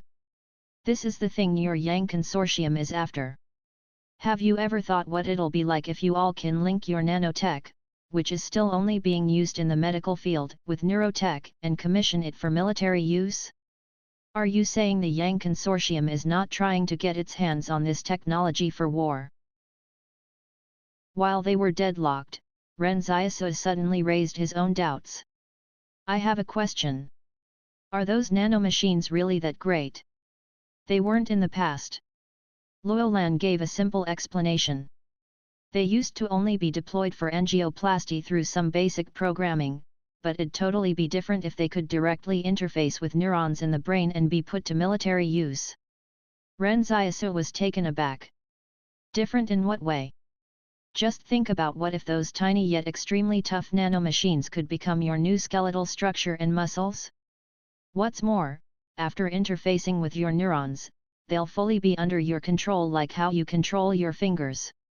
There wouldn't be a need to give them any specific instructions.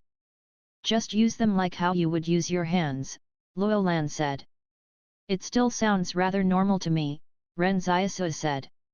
Forget it, you won't understand. Luolan scorned, there's no way to communicate with an uneducated person. Ren Xiaosu grew unhappy. I scored 560 points on my final exams, so who are you calling uneducated? How much did you score on your exams? Luolan was embarrassed. Ha ha ha, why would you bring that up? Yang Xiaojun calmly watched Ren Xiaosu and felt he was really thick-skinned. He could even deceive himself like that? At this moment, Qing Zhen laughed and said, no matter what, we're still brothers in arms today. Whatever happens in the future, let time be the judge. We don't have any use for the hard drive, so feel free to take it back with you. Yang Xiaojun suddenly asked, the experimentals you people caught, are the results of the study you did on it out yet? Just what are those things? Qing Zhen thought for a moment before saying, you might not believe it even if we tell you. Those things are full of cancer cells. No, to be more precise, they're full of cancer cells that seem to have reached a state of equilibrium. It's common knowledge that cancer cells are a heterogeneous population, with giant nucleated, binucleate, and heteromorphic nucleated cells. However, the cancer cells found in the experimentals comprise only of a single binuclei 1 population, and they're even uniformly divided as normal human cells are. I suspect the Pyro Company attempted to search for a way to live forever.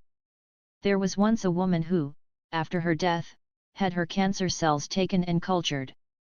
Later, those cancer cells were used to propagate into tens of thousands of generations of cancer cells became known as the HeLa cell line 2. Ren Xiaosu suddenly asked, "Has that already been verified, or was it just your guess?" "Oh," Qing Zhen laughed and said, "it was just my guess. After all, we haven't started our research on the experimentals for long, so don't take it too seriously." Ren Xiaosu thought, "If you were only guessing, please don't sound so certain when you are relating it to us." Wait. Yang Xiaojun suddenly also conjectured, they were selectively injecting drugs into humans, so does that mean they're selecting people with cancer cells? Qing Zhen said, "But I think, since cancer cells are derived from a mutation in normal cells, if you're trying to define it, you can also say it's uncontrolled evolution. But in my opinion, such evolution will always be an inferior product."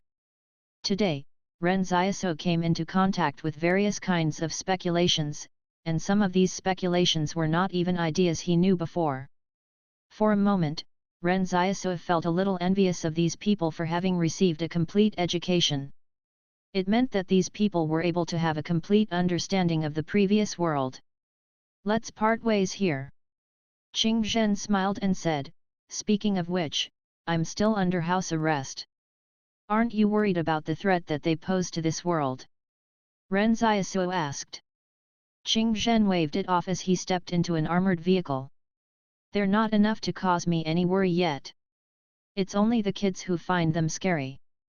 Ren Xiaosu glanced at Yang Xiaojun and thought that it was no wonder she wanted to shoot him with her rifle. What a pity it was to not shoot a show-off like him. However, his relationship with the Qing Consortium had suddenly turned from enemies into something much more ambiguous. At least when he encountered Luolan next time, they wouldn't have to immediately fight it out to decide a victor. Actually, there wasn't really a conflict between Ren Xiaosu and the Qing Consortium. He was just a typical supernatural being who wanted to survive in this post-apocalyptic wasteland. Ren Xiaosu watched as the armored vehicles drove off. He then summoned the shadow clone to carry him and Yang Xiaojun on its shoulders, before getting it to start running. The experimentals had only retreated because they were afraid of the armored vehicle's firepower. Now that they had driven off, Ren Xiaosu would have to quickly get them both out of here. "What plans do you have now?" Ren Xiaosu asked during the bumpy ride on the shadow clone's shoulder. "I'm going back to Stronghold 88, Yang Xiaojun said. "Stronghold 88? That sounds really far," Ren Xiaosu said with a sigh, as there was such a big difference between the strongholds' numbers. "It's not exactly that far," Yang Xiaojun said, "it's only 2 strongholds away." "Eh? Then why is its number so distant?" Ren Xiaosu wondered. "It used to be called Stronghold 101, Yang Xiaojun explained, but the consortium thought it'd be luckier to call it Stronghold 88, so they changed it. The previous Stronghold 88 has been renamed to Stronghold 101. Ren Xiaosu was stunned for such a long time that he could not say anything. It could even be done that way? Wasn't that such a feudal form of superstition? "How about you, what plans do you have?" Yang Xiaojun asked. "I'll have to find Yan Liuyuan and the others first. I told them to head north." At this time, the sky was just starting to turn bright. The two of them were being carried on the left and right shoulders of the shadow clone and chatting without a care as it ran into the distance. The eerie stronghold city behind them that had been destroyed got further and further away from their sights. If anyone came here in the future, they would probably not expect this place to have a glorious past. Meanwhile, Su Xianxue was trekking in the wilderness. As he was already very far away from any Qing Consortium-controlled territory, he was no longer worried they could do anything to him anymore. When he passed by the Zone Consortium's town yesterday, he even used the money Ren Xiaosu had given to him to purchase quite a few supplies. As a matter of fact, the Qing Consortium's banknotes were really quite useful out here. Other than having to pay some administrative fees, there was no need to worry about it not being accepted. In this era, people who often traveled between strongholds would always have to bring along different corporation-issued currencies, which made it very inconvenient. The further northwest Su Xianchu traveled, the more desolate the scenery became. Sometimes when a gust of wind blew, yellow dust and sand would get swirled up into the air. All of a sudden, Su Xianchu stopped in his tracks. He was surprised to see a group of people on motorcycles speeding towards him. Sensing danger, Su Xianchu immediately summoned his shadow clone. The refugees at the Zone Consortium's town had cautioned him beforehand to be careful of bandits when he headed further north. But in the instant he summoned his shadow clone out, he froze. For some reason, a large black cauldron floated in front of him before his shadow clone came out. The incoming group of people started indiscriminately shooting at Su Xianchu from afar. But the bullets did not even leave any marks on the black cauldron as they hit it. Su Xianchu was very happy. Could his superpower have evolved to become even better? As for these bandits, would a supernatural being need to be afraid of them? Su Xianchu grinned. He would have to test out his new power on someone. That was because Stronghold 109 was not destroyed by an act of nature. This threat came from a new species that also happened to be extremely aggressive. The strongholds had been standing in this world for hundreds of years now, while some of the most powerful empires in the history of human civilization only lasted 200 years at most. Therefore, humans had almost become accustomed to the safe lives they knew in the strongholds. But now, the appearance of the experimentals was telling humanity they had to re-examine this world. The road from Stronghold 109 to Stronghold 111 was mainly flat. The armored vehicles had already left, leaving only 2 off-road vehicles speeding their way through the vast wilderness. Behind the off-road vehicles, a large cloud of dust was left in their wake. This was a grand sight to behold from afar. Qing Zhen sat in the back of the vehicle with his eyes closed and seemed to be thinking of something. Next to him, Luolan kept eating. Every now and then, he would say a few words to Qing Zhen. Are we really just going back to Stronghold 111 without putting up a fight? Luolan said indignantly. Does the board really intend to kill the donkey the moment it leaves the millstone? We have done so much for the Qing Consortium, yet they're placing us under house arrest just like that. Qing Zhen opened his eyes and looked at Luolan. You can call yourself a donkey if you want, but don't drag me in. Oh, I used the wrong idiom, Luolan corrected himself. But you get what I mean anyway. The Qing Consortium is our home. If we don't go back there, where do we go? Qing Zhen said, sounding bored, since you're going back with me this time, it's going to be safer for you. By placing you in someone else's stronghold, who knows what kind of trouble you'll cause again. I didn't cause trouble for nothing though. Luolan was unhappy. Didn't I successfully get my hands on the Li Consortium's research results? But who knew you'd go and give it away just like that? Speaking of which, why'd you give it to that little girl from the Yang Consortium? Even if our nanorobotics tech hasn't had any breakthroughs yet, what if we do get a breakthrough later on? Just think, we're both normal humans, but we can become superhuman with this nanorobotics tech. Qing Zhen didn't care to explain.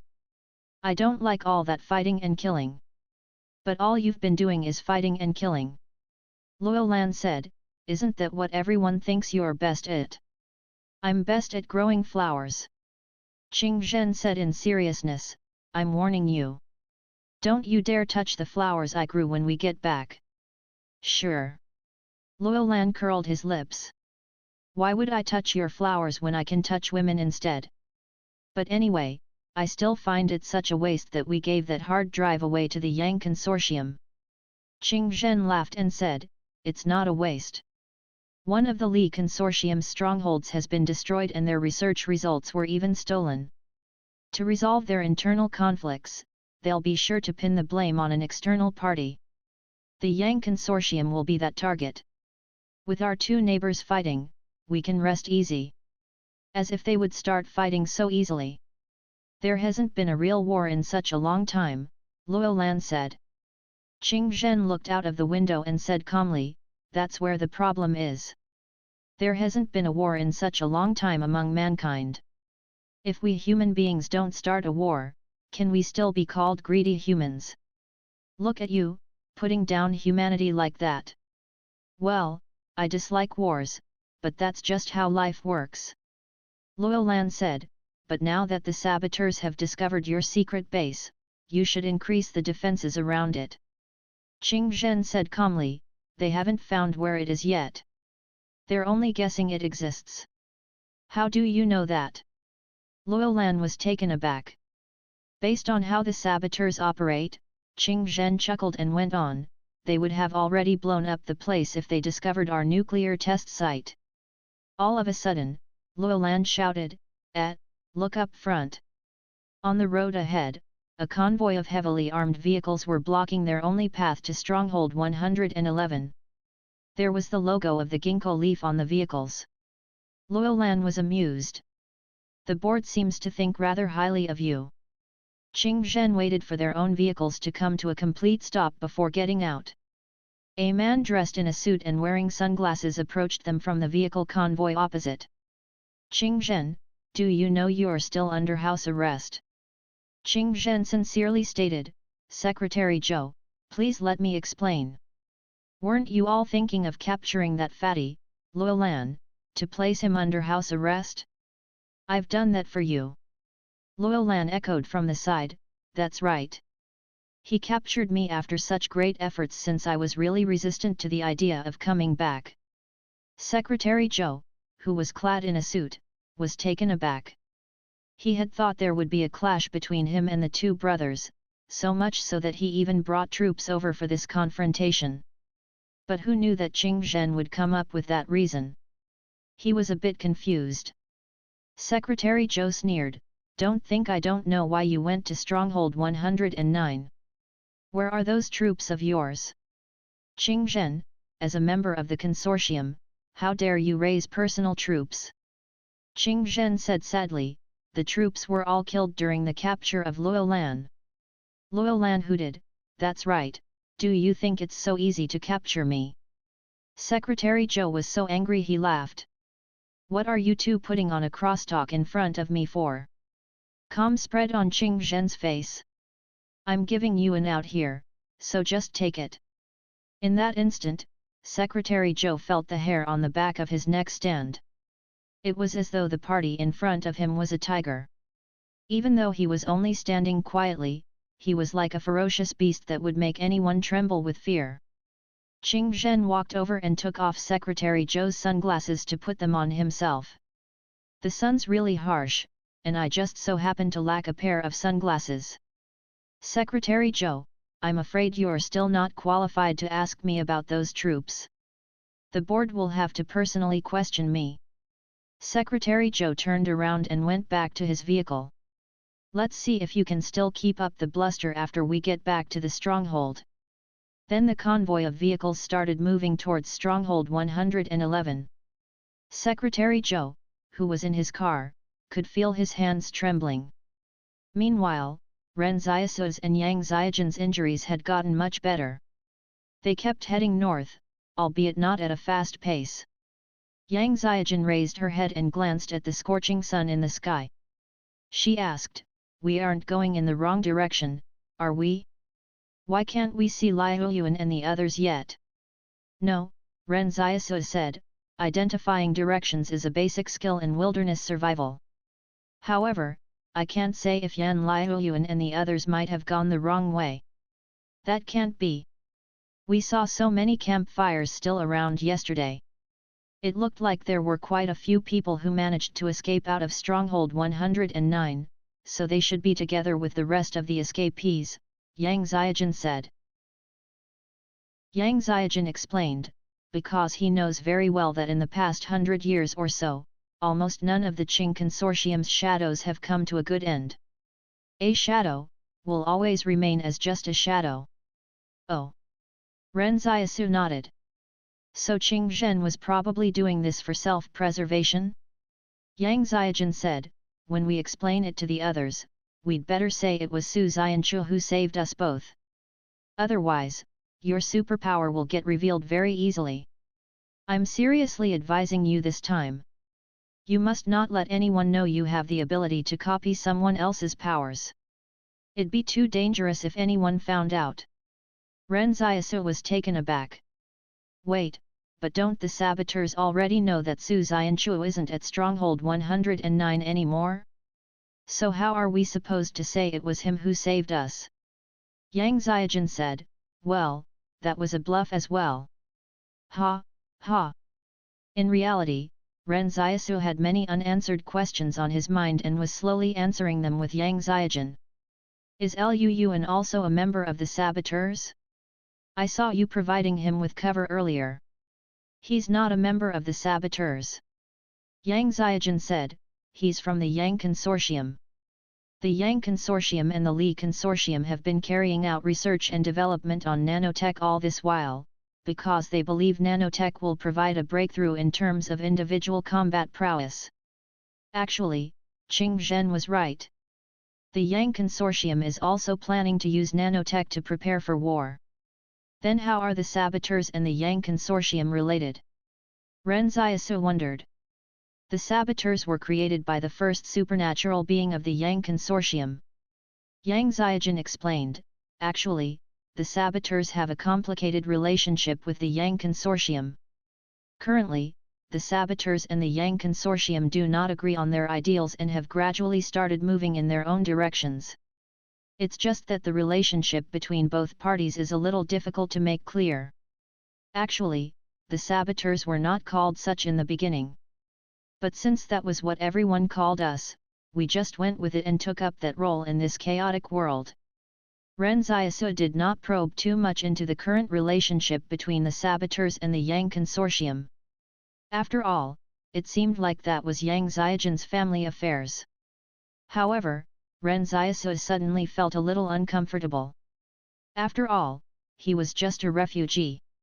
Yang Ziajin came to a stop in front of a rock that had a strange symbol etched into it. From her pocket, she took out a finger-length metal stick and activated one end of it, shooting a flare into the sky. Ren Xiaosu quietly watched and thought that Yang Ziajin must have discovered a sign that her fellow saboteurs had left for her to send them a signal. Suddenly, an off-road vehicle rushed out of a narrow pathway with Luo Xinyu waving out of the window from the back seat. Ziajin, I'm so glad you're fine. The off-road vehicle, being driven by Liu Yuan, came to a stop in front of Ren Xiaosu and Yang Ziajin. Liu Yuan got out of the vehicle and said to Yang Ziajin, let's go back home. This mission was a failure. The hard drive Xinyu managed to procure was taken from her by that fatty Luo. Yang Ziajin took the hard drive out of her pocket. Qing Zhen's giving it to the Yang Consortium, but I think he's just trying to deepen the conflict between the Yang Consortium and the Li Consortium. Doesn't really matter anyway. It's not like our two families had a good relationship in the first place. Luo Xinyu cheered. However, they were both more concerned about how Yang Ziajin had managed to get out of trouble. Yang Ziajin explained, Su Xianchu and Ren Xiaosu teamed up and saved me. Su Xianchu is very powerful now, so we had better keep a close eye on him. Luo Xinyu was startled. I went to the site of the battle and looked around. How did the two of them combined manage to become such a lethal force? It's mainly Su Xianchu's credit. But he's already heading to Stronghold 178, Yang Ziajin said calmly. Oh, we can return home then. Luo Xinyu quipped at Ren Xiaosu, hey, Ren Xiaosu, do you want to come with us to Stronghold 88? Ren Xiaosu was stunned before shaking his head and saying, no, it's fine. I still have to search for my brother. Yang Ziajin looked at him. I've got to go now. Ren Xiaosu made a noise in acknowledgement. Yang Ziajin said, after you find Yan Liuyuan and the others, come to Stronghold 88. I'll wait for you there. All right. Then Yang Xiaojun hopped into the off-road vehicle. Lu Yuan stepped on the accelerator and the off-road vehicle roared into the distance. In fact, Ren Xiaosu knew the two of them would eventually have to bid each other farewell. But when adults parted ways, it was always an easy thing to do. Sorrowful goodbyes were only reserved for poets. If they wanted to meet again, they'd definitely be able to. Ren Xiaosu watched as the vehicle got further and further away. He suddenly remembered and shouted, "Hey, give me a ride if while going north."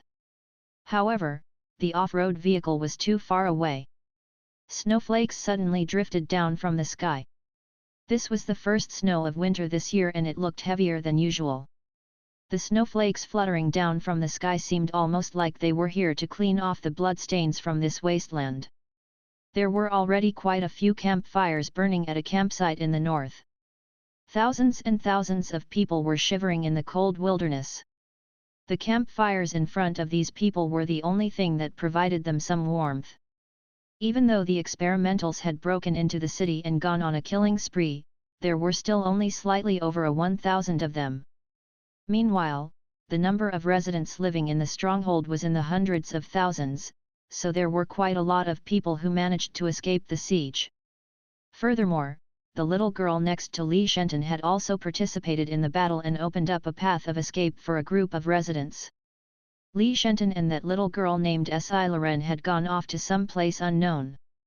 The escapees had begged for the two to bring them along, so Li Shenton told them to head north and find a group of people who rode on bicycles so that their survival would be ensured. From the sounds of it, Li Shenton was playing a little joke on Ren Xiaosu.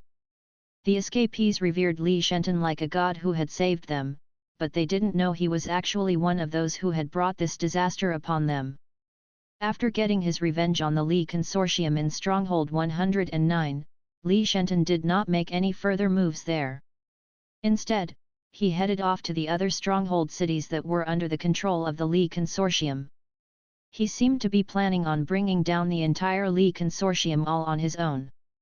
Eventually, the escapees located the cycling group, who happened to be fixing their bicycles after heading north. Compared to Yan Liuyuan and the others who were riding on bicycles and carrying backpacks, the escapees appeared to be in a much more miserable state. At this moment, Wang Fugui said mysteriously, "Liuyuan, I found something good that might be of great use." Yan Liuyuan looked at Wang Fugui and asked, "Uncle Fugui, what did you find?" Wang Fugui carefully took out a deck of cards. "See this? It's a pack of explosives." Yan Liuyuan paused for a moment. "Well, you can." Wang Fugui might have been surprised by Ren Xiaosu's 4-3s the last time around, so he still had some lingering thoughts. When he found a pack of cards that someone had dropped, he was quite happy about it. They were ammo to him. However, when Yan Liuyuan told Wang Fugui he could not use it, he smacked his lips and said, "I'll keep it for Ren Xiaosu." Yan Liuyuan didn't know whether to laugh or cry. Ren Xiaosu's cards might seem like ordinary cards, but they were really conjured up by his superpower. As all the other refugees cried in misery, Yan Liuyuan and company were caught in a heated discussion about card games. It even seemed like they might start playing Fight the Landlord at any moment now. Truly, there was a difference between being prepared and unprepared. Although it was very cold outside in the wilderness and would be quite difficult to bear even if you were prepared, people usually lived in comparison to others. When you saw other people in a miserable state, you wouldn't think you had it that bad anymore. Chen Wudi mumbled from off to the side, "Master will get abducted by the ruler of Womanland soon, and y'all are still in the mood to play cards." Wang Fugui chuckled heartily and said, "Don't worry, Master will definitely not ditch us." "Really?" Chen Wudi's eyes lit up. "Of course." Wang Fugui said with a smile. Chen Wudi said, "Then let's play 3-card brag, I'm pretty damn good at it." All of a sudden, a cry rang out from the crowd in the distance. Chen Wudi immediately stood up and turned his attention to them. He saw a man trying to snatch a scarf from a plump woman. Snow blanketed the ground with white. The man must have been unable to bear the cold since he was only wearing his fall clothing. However, he didn't dare snatch the other men's clothing, so he could only snatch some from a woman. A woman's clothes wouldn't fit him, but a scarf would still be useful. It can be difficult to imagine how despicable some people can get in the face of adversity. The man was willing to resort to any means necessary as long as it meant survival for him. But this was only the beginning of their escape. For refugees like Yan Liuyuan, Xiaoyu, and the others, all of them knew quite well that things would only get worse for this group of escapees. During their previous escape, the weather was not this cold. As such, human nature did not get pushed to such desperate straits. There wasn't a lack of food either at that time since they managed to locate a field full of sweet potatoes. But it was different this time. The evil side of human nature thoroughly surfaced at this moment, baring its fangs. Chen Wudi stood up and strode over. "Get your hands off her!" That man looked at Chen Wudi. "Mind your fucking business!" Chen Wudi was tickled pink by this man. As the great sage reborn, I have to poke my nose into the injustices of this world. If you don't let her go, this punch of mine might just kill you. By the campfire, Yan Liuyuan and the others quietly watched this unfold. They all knew Chen Wudi's character. In the past, everyone had suspected that Chen Wudi might be putting on an act. But they realized later that he was simply a guy who imagined himself a hero. Actually, when Yan Liuyuan followed Ren Xiaosu to the bar to listen to the storyteller's stories when he was younger, he also had fancied himself becoming a hero in the future. But Ren Xiaosu told him at that time that other than tears, this world did not believe in heroes. Back then, Yan Liuyuan felt that Ren Xiaosu was lying, since he was clearly very inspired by the stories too. So Ren Xiaosu must also have had dreams of becoming a hero. It was just that he had suppressed the thought of it. If giving up on physical strength was the price humans paid for gaining intelligence, then crushing his dreams would be the price Ren Xiaosu paid for survival. However, Yan Liuyuan felt that the fact that since Ren Xiaosu chose to help Zhongwu and bring Chen Wudi along with them on their escape, it showed Ren Xiaosu had not completely given up on his dream of becoming a hero. At this moment, the man who snatched the woman's scarf threw a punch at Chen Wudi. However, Chen Wudi didn't even dodge and just let the punch land on his face. With a crack, the man's wrist apparently broke while Chen Wudi looked totally unaffected. Yan Liuyuan shouted from afar, "Don't kill him." Chen Wudi said, "Okay." After that, Chen Wudi lightly punched the man's stomach. The man slowly tumbled to the ground as his entire body turned numb from the attack. Chen Wudi said, "That's a small lesson for you as an example to everyone else." The woman whose scarf had been snatched stood up and came over to retrieve it. Then she hurried over to Chen Wudi and said, Thank you so much. It's no big deal." Chen Wudi was about to turn and leave. But the woman suddenly seemed like she wanted to get closer to Chen Wudi. She said, "It seems like we were fated to meet. In this wilderness, there would always be a greater chance of survival with help from others." Chen Wudi and company, who were riding on bicycles, stood out too much, so everyone else knew they were well prepared for the escape and even had food with them. As such, this woman was looking to cotton up to Chen Wudi. Chen Wudi turned his head. "Hey? Fated." The woman shyly twirled her hair. "Aren't you the great sage?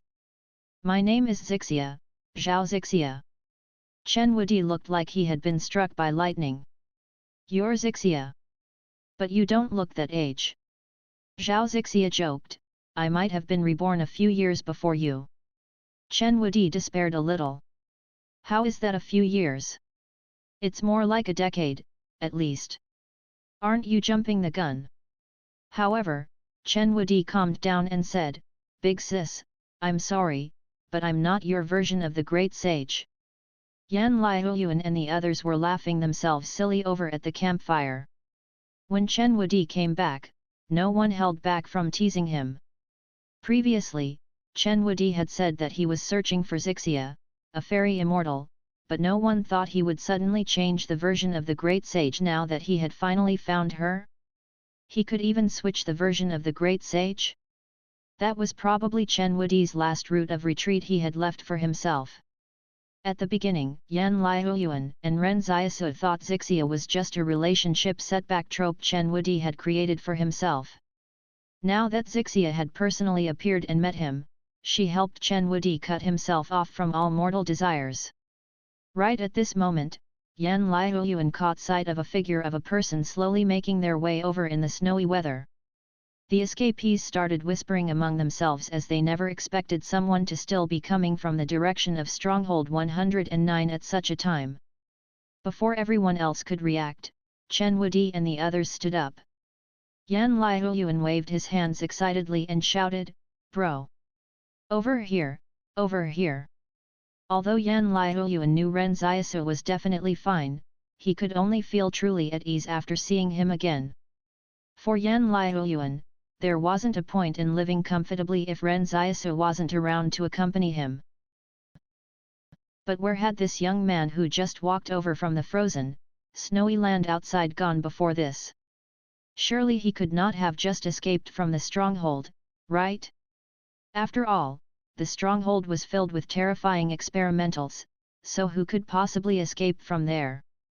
They should be the last wave of people who'd fled from there. Suddenly, a girl in the crowd realized she knew Ren Xiaosu. Wasn't that the scoundrel who deliberately caused her to score badly on her exams?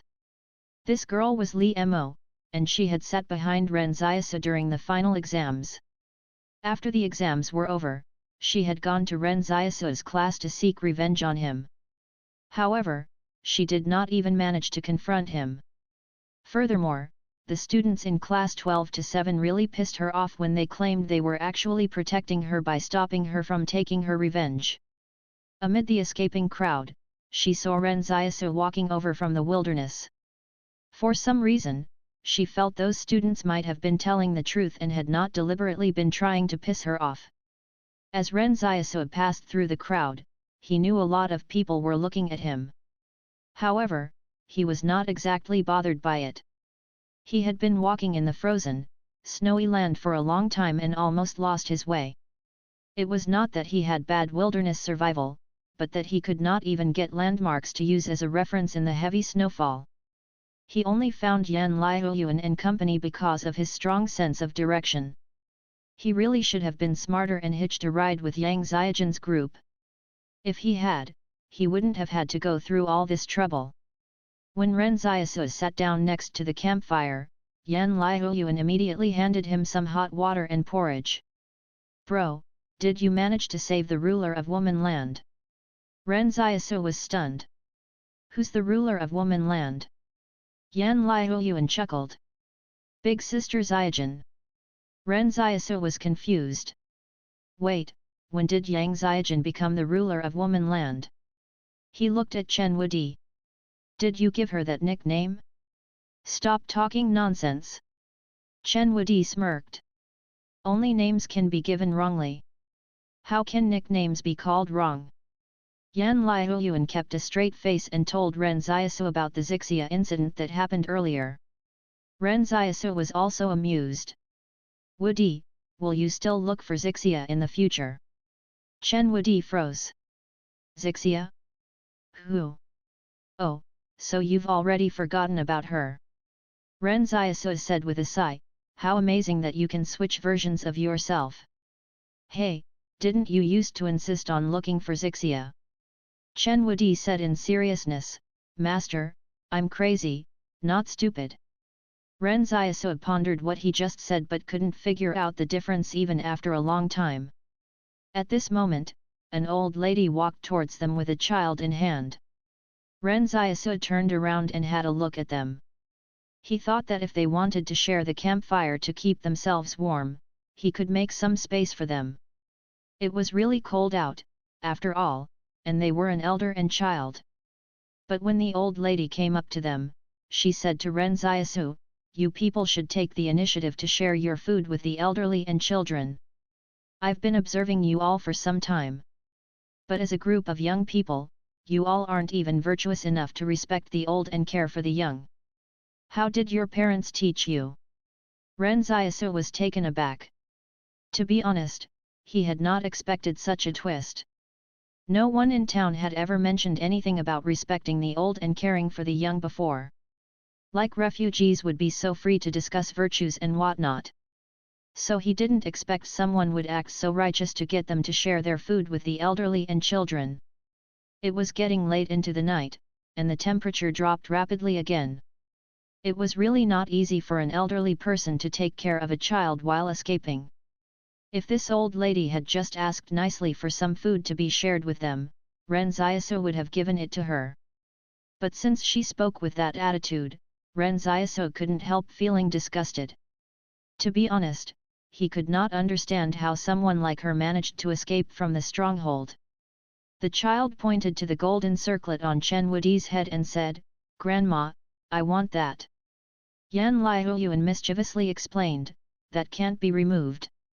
"I don't care, I want it," the child said selfishly. The old lady looked at Chen Wudi. "What's the big deal with letting my grandson play with your hairband for a while? And why is a grown man like you even wearing a hairband?" Ren Xiaosu wanted to laugh aloud. Then a woman next to them said, "What's wrong with you people? Can't you let the child play with it?" Saying that, she removed a hairpin from her hair and gave it to the child. "Here, play with Auntie's hairpin instead." However, the child slapped the hairpin to the ground and started crying. "I don't want yours, I want his." Ren Xiaosu threw another 2 pieces of firewood into the campfire and said with a smile, "Y'all better get lost while I'm still in control of myself. In a world like this, you still dare to boss people around? I feel that you might not get to the next stronghold." The old lady said with a stuck-up look, "I'm an ancillary family member of the Li Consortium. Even though one of our strongholds has been lost, the Li Consortium's forces from the other strongholds will definitely come to our rescue soon. So don't think you can behave as you like, all lawlessly."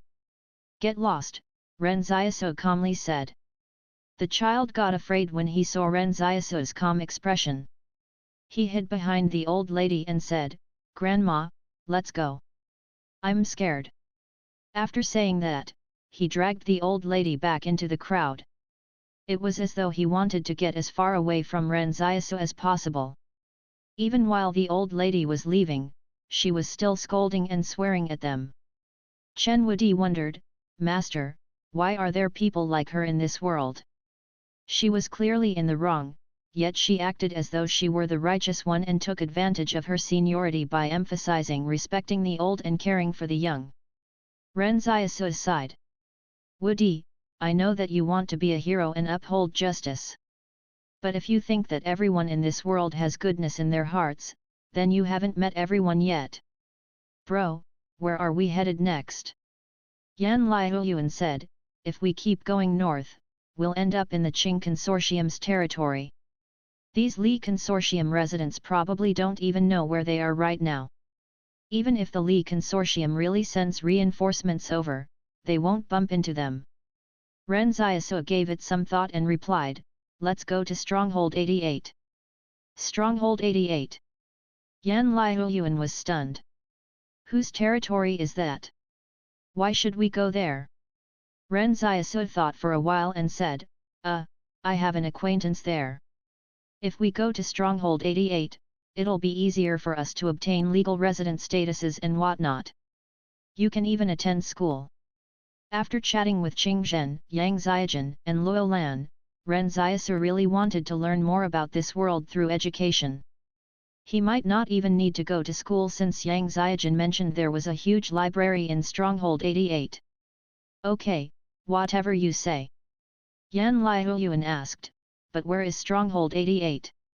A bolt of lightning struck Ren Xiaosu. "Oh, right. Where is Stronghold 88? This led to Ren Xiaosu feeling embarrassed when he discovered he did not know where Stronghold 88 was even though he suggested going there. Ren Xiaosu thought for a while. It's not a big deal. It should be somewhere to the north. We should be able to get there with a bit of walking. Bro, why do I feel like you're also uncertain about what you said? Yan Liuyuan said. He checked with Zhang Wu, who was beside him, but realized she also did not know where Stronghold 88 was. According to Yang Xiaojun, there were 2 strongholds between Stronghold 88 and Stronghold 109.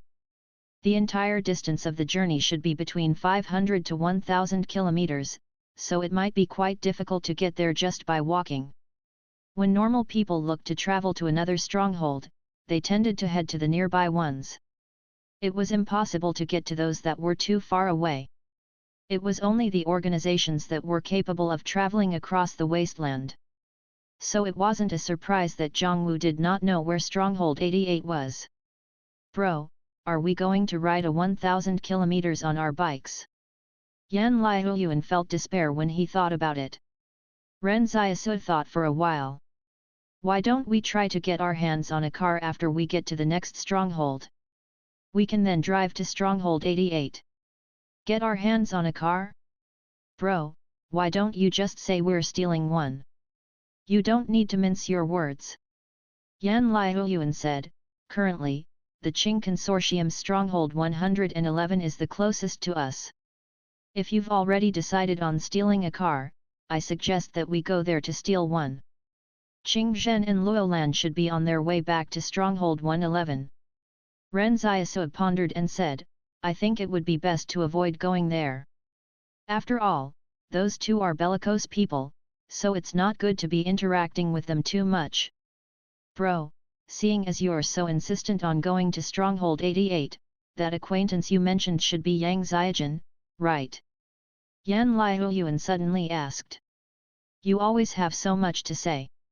Ren Xiaosu glared at him. Rest early. We'll start pushing faster tomorrow and go north first. If we encounter a stronghold along the way, we can stop at the town outside of it for a while. Once we find out where Stronghold 88 is, we can continue there. Ren Xiaosu felt it was better to stay away from the Qing Consortium's Stronghold 111, as well as the Li Consortium. Otherwise, they might just get involved in the wrath of Li Shenton's vengeance. When he thought of Li Shenton, he sensed the only interest the young man had after getting out of the psychiatric hospital was revenge. But then, the howling of wolves came from the distance. Following, more howling sounded in the quiet wilderness, scaring people. Some of the escapees who had fallen asleep jolted awake. They looked around in a panic and wondered why they had to encounter the wolves so soon after escaping from the claws of the experimentals. So it was actually that dangerous in the wilderness. Someone said softly, everyone, look at the hilltop over there. Everyone looked over and saw several hundred white wolves as large as bison standing atop a hill and staring at them quietly. The size of the white wolves was utterly different from what the stronghold residents had been taught. The wolves they learned about in the textbooks were not this big. If these wolves attacked the escapees' campsite, more than half of them would likely get killed or injured tonight.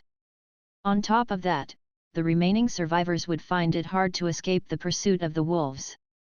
Ren Xiaosu did not say anything as he knew the wolves would not attack the escapees' campsite. That was because if these wolves would have attacked a campsite, his group would have died during their last escape from Stronghold 113.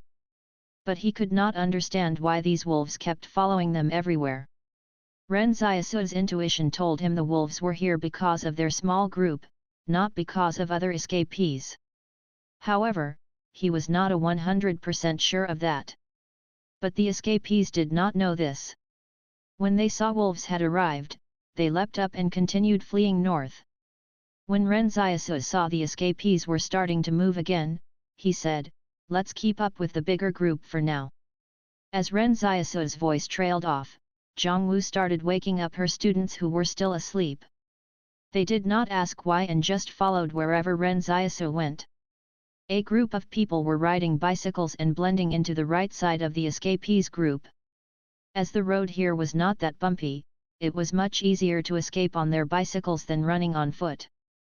The physical exertion between the two was completely on a different level. There's no need to ride too fast. Just keep up with the pace of the crowd, Ren Xiaosu instructed. Yan Liuyuan happened to turn around at this moment and saw Ren Xiaosu sitting on the back of Chen Wudi's bicycle and giving out instructions in high spirits. "Bro, you still haven't learned how to ride a bike?" Yan Liuyuan asked. Ren Xiaosu kept a straight face and said, "I learned how to ride it, but I've lost my bike." "Bro, why don't you take my bicycle while I get a ride from you instead?" Yan Liuyuan said.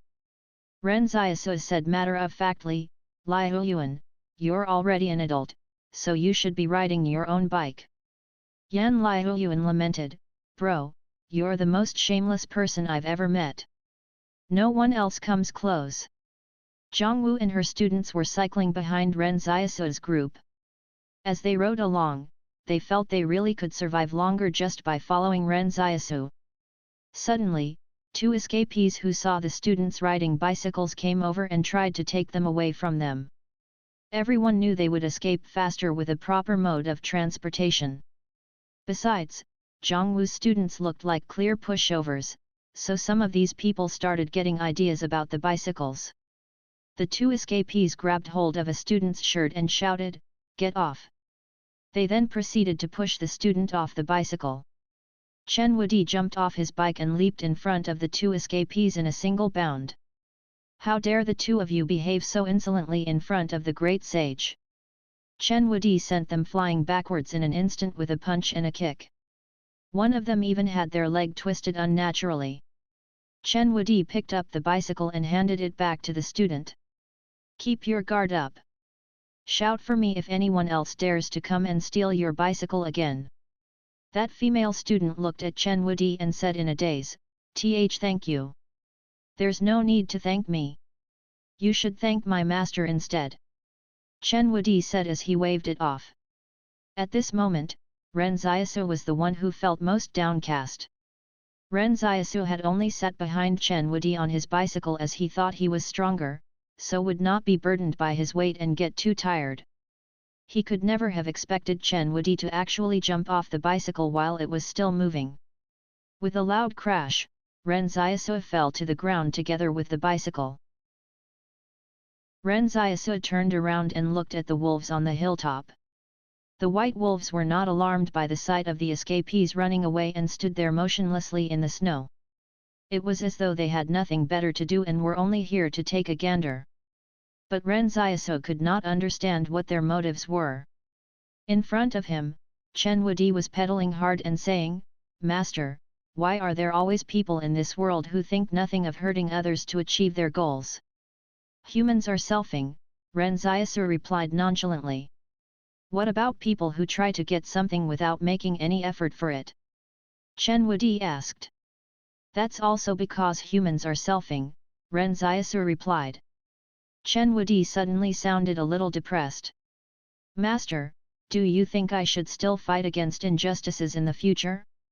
There are so many bad people out there. What if the people I save turn out to be bad as well?" Ren Xiaosu could feel the contradiction inside of Chen Wudi. It seemed like his dream of becoming a hero was starting to waver. Although Ren Xiaosu did not want to be a hero himself, he found this quality in Chen Wudi's nature to be praiseworthy. Ren Xiaosu patiently explained to Chen Wudi, "You can continue saving others if you wish to save them. But if you discover that they're bad people after you've saved them, you can just beat them to death." "Okay." Chen Wudi nodded vigorously in response. All of a sudden, a scream came from the fleeing crowd. A woman shouted, "Someone has taken my belongings. Everyone, please help me. He snatched my bag." Immediately, Ren Xiaosu jumped off the bicycle in anticipation of what might happen. By the time he landed on the ground, he saw that Chen Wudi had already rushed to that woman to help her and left the bicycle behind with no one to control it. Ren Xiaosu felt sad. It was still better for him to learn how to ride a bicycle. It wouldn't do if he had to keep depending on others like this. After a while, Chen Wudi ran back after beating up another man. When he saw the bicycle lying on the ground, he was a little embarrassed.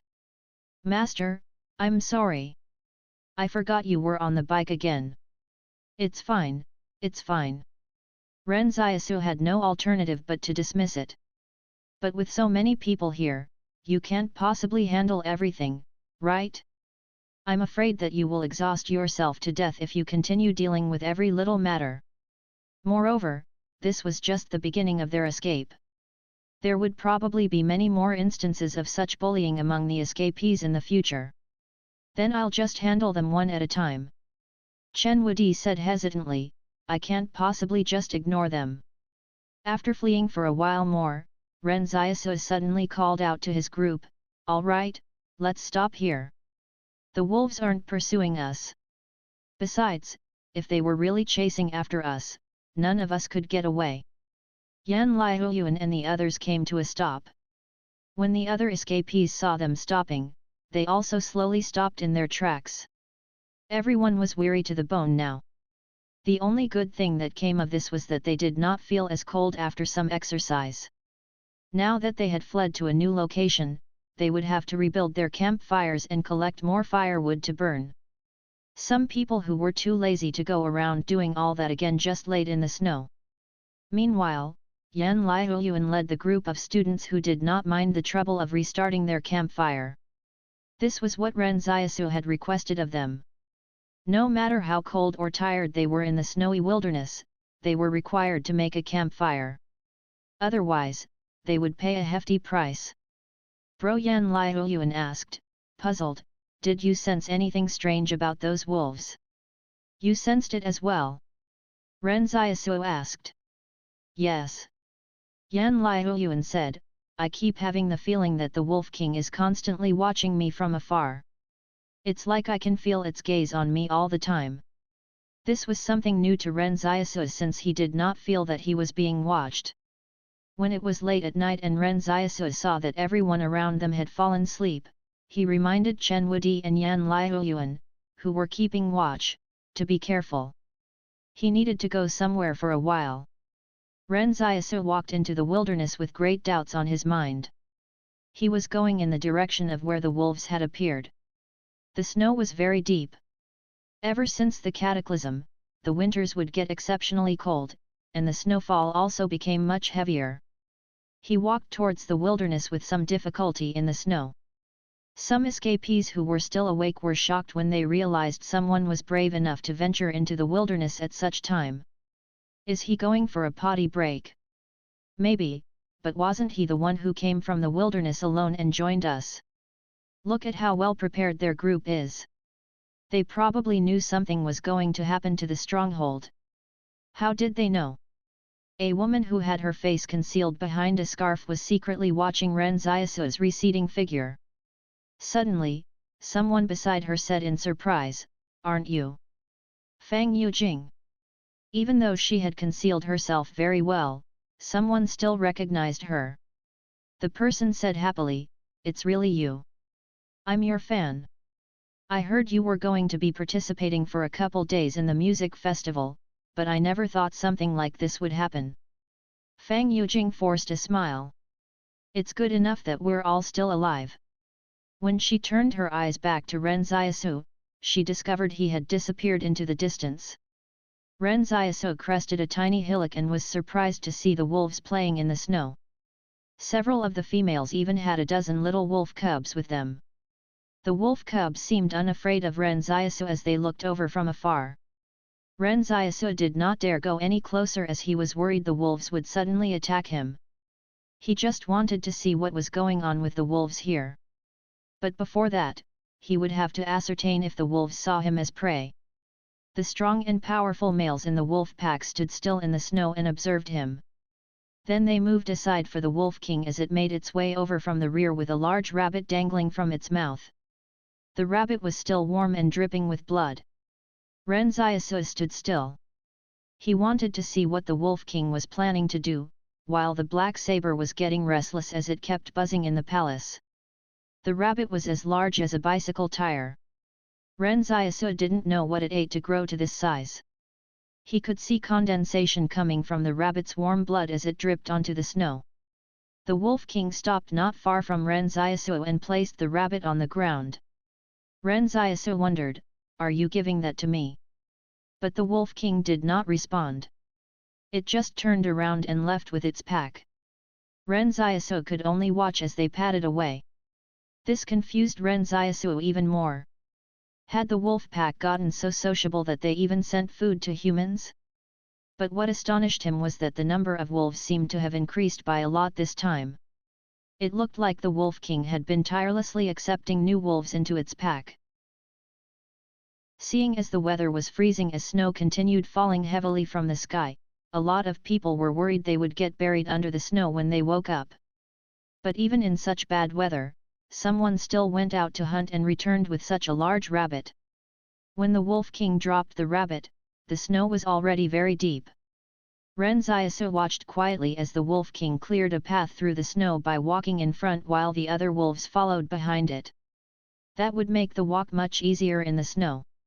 Ren Xiaosu did not know what the Wolf King's intention was when it left him a rabbit. But he found it a little odd. On the way back to the campsite, he noticed many people staring at him in surprise.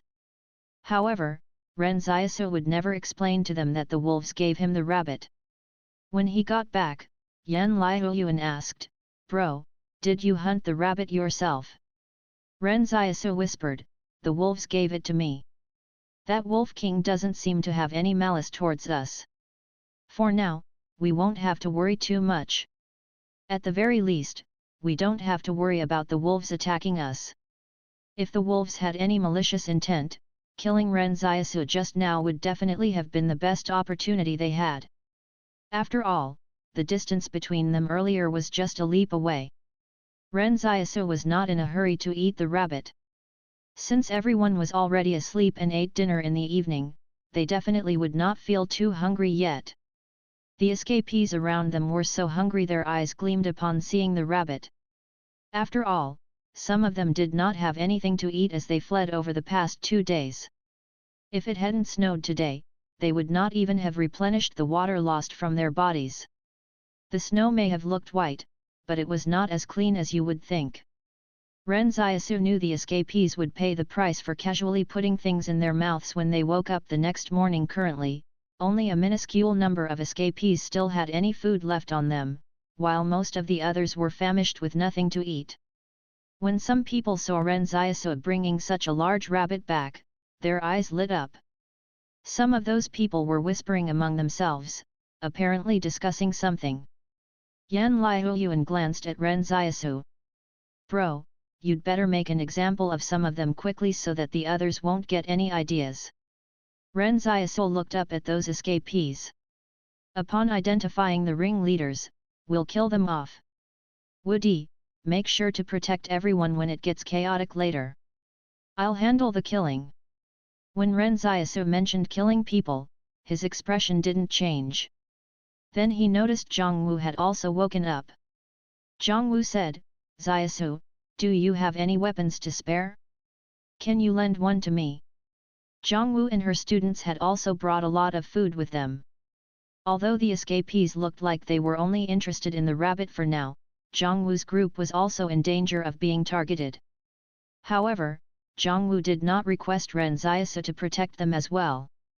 Instead, she wanted to borrow a weapon from him so they could protect themselves. Because Zhang Wu and her students had a separate campfire, it looked like they were 2 separate groups of people. Ren Xiaosu had also mentioned to Zhang Wu before that they would have to depend on themselves once they had escaped into the wilderness. Ren Xiaosu smiled and quietly handed a gun to Zhang Wu. After the events of Stronghold 109, he had amassed quite a few firearms in his storage space. At the very least, he had enough to issue one to each person in their group. When the Li Consortium's troops were attacked by those under the control of Li Shenton, many soldiers had died and a lot of their guns went missing. Ren Xiaosu was there at the scene. "Ms. Zhang, do you know how to use a gun?" Ren Xiaosu asked. Zhang Wu shook her head. "No." Ren Xiaosu asked again, "Then have you killed a person before?" "No." Zhang Wu shook her head again. However, her tone soon became determined as she said, "For the sake of my students, I can do it. Why not you give the gun to a male student to hold? Wang Yuji looks quite strong. He can learn how to do this, Ren Xiaosu said. No, Zhongwu said, their responsibility right now is to learn, not kill people. I know it's not good to be so protective of them in times like these, but I know people change after killing someone. As long as I can protect them for one more day, I don't need them shouldering such sins. Chen Wudi, who was next to them, suddenly said, if I don't descend into the underworld, who will? Ren Xiaosu told Chen Wudi, with a teacher like Zhongwu around, you being a hero will have meaning. At this moment, someone within the escapees group stood up and led others towards Ren Xiaosu's group. Ren Xiaosu smiled at Yan Liuyuan and said, remember the faces of these people. As the escapees walked over aggressively, Ren Xiaosu was surprised to discover the old lady who tried using her seniority to her advantage also within the crowd. But Chen Wudi's expression seemed a bit strange. Master, there's someone in that crowd I've helped before. A man had his jacket taken by someone else, but Chen Wudi managed to prevent the robbery in time. But now, that man ended up joining forces with others to rob Chen Wudi and his group. Ren Xiaosu did not know what to say. The group of escapees walked up to Ren Xiaosu's group and said, I'm sure you all knew beforehand that something would happen to the stronghold, right? Did you people have anything to do with what happened at Stronghold 109? Why? Are y'all trying to gain the moral high ground? Ren Xiaosu said with a smile, the Li Consortium, the Qing Consortium, and the Yang Consortium all knew that something was going to happen at the stronghold, yet none of you knew a thing. The people in their group looked at one another as this was their first time hearing about this. But soon, someone raised their voice and snapped, there's so few of you here. Can you even finish eating so much food? Also, you are so well prepared with supplies, so why can't you just help everyone? As that person spoke, one of them came over in an attempt to take the large rabbit away. Ren Xiaosu sneered as he took out his pistol and fired it into the air. The crowd of people were stunned. They did not expect Ren Xiaosu to have a gun on him. The crowd started retreating quietly. Some of them even pulled others in front of them to shield themselves. They were hoping they would not be the ones to die when the bullets flew. Who were the ones who suggested you rob us? Ren Xiaosu asked with a smile. Noisy chatter filled the escapees group. It wasn't me. I think it was that guy in blue. The man in blue said in panic, it wasn't me, don't lie. I said not to come over, yet you people insisted on doing so. Enough with the arguing. Ren Xiaosu calmed down. I know who they are. He raised his hand and shot the instigators that were standing at the front. In a mere 2 seconds, Ren Xiaosu had already identified and shot the 3 masterminds dead. Everyone in the crowd started screaming and retreating. Not only did they not expect Ren Xiaosu to have a gun, they did not expect he would open fire on them. This was what you would call a mob. They did not have any goals nor considered the consequences before doing things. When something really happened, they would be easily scared off by just one person. The man Chen Wudi had helped fell to the ground after losing his balance and got trampled by the crowd. He could not stand up again. All of a sudden, someone shouted, let's take the food from those students since they can't fight back. They shifted their attention to Zhongwu and her students immediately. The escapees all knew that Zhongwu's group also had food on them. But they did not understand that Zhongwu was only trying to be independent so they would not become a burden to Ren Xiaosu's group. Just as the crowd was about to make a rush for Zhongwu and her students, Chen Wudi stepped forward to get between them. Since he had been instructed by his master to protect the campsite, he would have to do it even if 1,000,000 troops descended down on them. To Chen Wudi, the people in front of him were no longer escapees but heinous demons. From his point of view, their faces had turned to dark, smoky appearances, and their hands and feet had become animalistic claws. But, before Chen Wudi could get in front of Zhongwu, he saw her resolutely raise her pistol and shoot it into the crowd. The people who bounded at her had shocked expressions on their faces. Someone fell to the ground after unexpectedly getting shot, and there was even an incredulous look on his face as he dropped to the ground. After the victim's heart got shot, his blood splattered out from the gunshot wound and stained Zhongwu's fair cheeks blood red. However, the students did not feel scared at the sight of this. Rather, they thought the bloodstains resembled plum blossoms in the snow. The crowd got frightened off after hearing the second gunshot and retreated. Zhongwu did not lower her pistol and panted heavily, as though dazed. From the side, Ren Xiaosu watched the scene unfold. This world had even forced someone as nice as Zhongwu into shooting and killing others? Xiao walked over and slowly removed the pistol from Zhongwu's hand. Only then did Zhongwu come back to her senses. Xiao comforted, "Everything's going to be fine. Don't worry." Ren Xiaosu looked at Zhongwu and asked, "Are you scared?" In the frozen, snowy lands, the flickering, red-orange campfire illuminated Zhongwu's face very gently. Zhongwu turned to Ren Xiaosu and said tearfully, "If I don't descend into the underworld, who will?" Ren Xiaosu was surprised to see the bloodstains that had been splattered on Zhongwu starting to move involuntarily towards her hand. When they finally finished gathering in her hand, a crimson plum blossom was produced. It had formed into a single stalk of a single plum blossom in her hand, the petals of the flower all sharp as knives. Following, all 5 plum blossom petals detached from the stalk and started hovering around Zhongwu as though they were protecting her. A faint breeze circulated around Zhongwu as it made her soft hair flutter and come alive. Ren Xiaosu threw a dry log at Zhongwu as he had thought of something. The plum blossom petals apparently perceived it and crushed the log into pieces. This time, it was Ren Xiaosu's turn to be stunned. He had never expected that Zhongwu would become a superhuman with one shot from a gun. Her students went over and looked at Zhongwu happily. When they approached her, the plum blossom petals reattached themselves to the stalk in a way that resembled a bud waiting to bloom. "Teacher, you've also become a supernatural being," the students said in elation. Wang Fugui took out the pistol Ren Xiaosu gave him a long time ago. He looked at the pistol, then at the crowd who was fleeing. He was caught in a dilemma. Ren Xiaosu snapped at him, "It has nothing to do with guns or killing others. It happened purely because her willpower has reached a transition point. Then can I reach my transition point as well?" Wang Fugui said with anticipation. Seeing how Wang Dalong kept doubting his family bloodline, Wang Fugui was really eager to prove himself. Ren Xiaosu was tickled pink by Wang Fugui.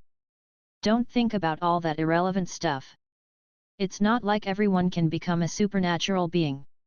Even if you are not one, you can still live a good life." At this moment, the escapees group was keeping their distance in fear that Ren Xiaosu would seek them out to settle the score. It wasn't until this moment that they understood that the moral coercion and societal pressure that were effective in the stronghold were no longer effective here. These were the wastelands, not the stronghold. In the past, they believed that as long as they had more people on their side, and as long as they dared to kick up a fuss, they could definitely get things their way.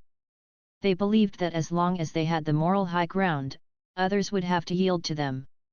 But that was not the case out here in the wilderness, and Ren Xiaosu had fired a shot to make them learn. Now that everyone was awake, Ren Xiaosu decided to gut the rabbit and roast it for everybody to have a taste of meat. Some time ago, Xiao discovered that meat sold in the stronghold was extremely expensive after first arriving there. Even imitation meat one was extremely expensive too. So they ended up having less meat to eat than before while living in the stronghold. Since Ren Xiaosu knew how to hunt, he caught more wild animals in the wilderness to make up for the lack of meat in their diet. In the earlier years, Ren Xiaosu's hunting targets were limited by his physical fitness and skills even if he knew how to hunt. But now, he was no longer constrained to just hunting for sparrows. As the fatty meat of the plump rabbit roasted over the fire, Ren Xiaosu brought out some honey from his storage space. He made some cuts on the rabbit and applied honey to it. Very quickly, fats from the meat started dripping down bit by bit into the campfire. The sight of this made the students on the other side salivate. But since Ren Xiaosu did not say they could eat it, they could only watch quietly as the rabbit cooked. During their escape, Zhongwu had been constantly reminding them that they would have to depend on themselves for everything and not rely on others for help. Suddenly, Ren Xiaosu said with a smile, "Y'all can come over and have some too." The students looked towards Zhongwu with anticipation. "Teacher, can we?" Zhongwu smiled and nodded. "Go ahead, but remember to give thanks."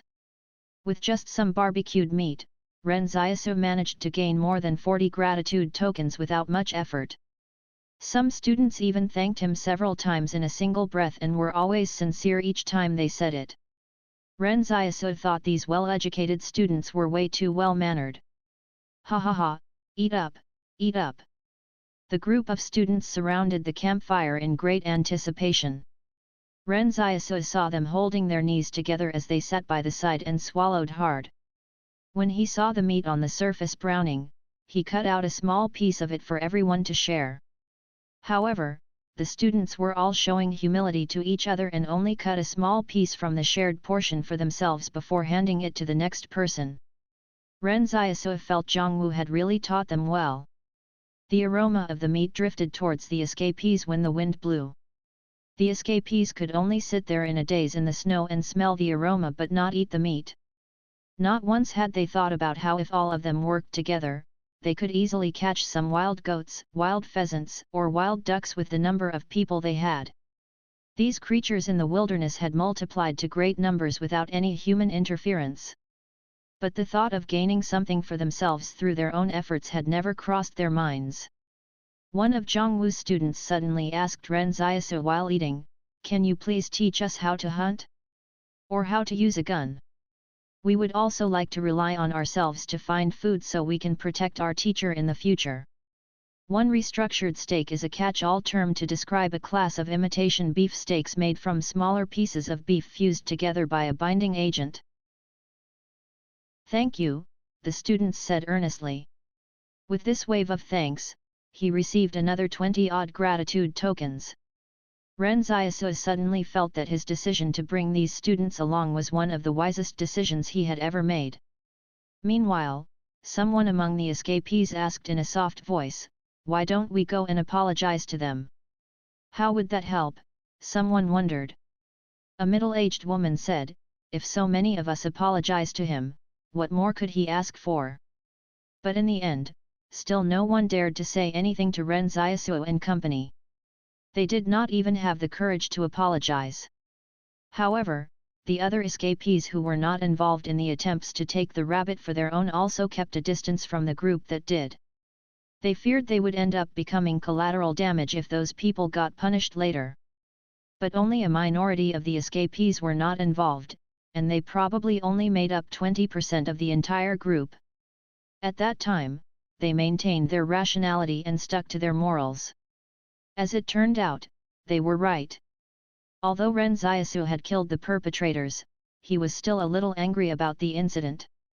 In the middle of the night, he was still thinking about whether he should open up some shadow doors and drop snowballs over the campfires of those escapees to extinguish them. However, the person whose fundamental values were rocked most was actually not Zhongwu and her students, but Chen Wudi. While divvying up the meat, Chen Wudi kept hold of a small stick as he sat on the edge of the campfire. When Ren Xiaosu handed him some meat, he asked, "What's the matter?" Chen Wudi thought for a little and said, "That group of people felt like a cloud of darkness trying to devour me." The long-awaited palace finally spoke at this time. Quest, help Chen Wudi stabilize his mental state. In fact, even if the palace did not say anything, Ren Xiaosu would still do it. However, the palace probably also recognized Chen Wudi's current state of mind and did not want him to be defeated by reality. Therefore, it assigned Ren Xiaosu a quest to help him. But wasn't there something wrong with how the palace had phrased its words? By stabilizing his mental state, did it mean that it did not wish for Chen Wudi to get better? Ren Xiaosu thought for a long while before saying, "Humans are always being attacked by reality and the ugliness of their own species. Everyone will slowly begin to think that everything is meaningless. When that happens, they try to seek the light in the dark." Chen Wudi was somewhat confused. "Master, What's wrong with this world? This time, Ren Xiaosu said in a serious tone, but, Woody, try to think about it differently. If you constantly feel that you are devoured by the darkness, wouldn't it mean that you are that light? Chen Wudi's eyes lit up. Is that true, Master? Yes. Quest complete. Awarded 1.0 strength. Currently, Ren Xiaosu's physical attributes reached 9.5 strength and 6.1 dexterity.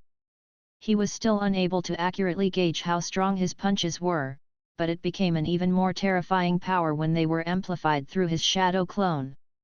However, Ren Xiaosu did not wish to gain any further strength right now.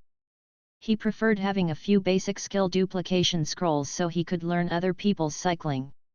When the sky turned bright, Ren Xiaosu's group quickly packed up and prepared to set off. They had followed the large group of escapees because they were afraid of the wolves. But now that Ren Xiaosu realized the wolves were not going to attack them, he decided to speed up their journey. The earlier they could locate a new human settlement, the easier it would be for them to determine which direction Stronghold 88 was and readjust their route. Ren Xiaosu did not intend to enter a new stronghold yet. He only wanted to ask around for directions in the town outside the stronghold so they could avoid getting into any conflict with the authority of the stronghold.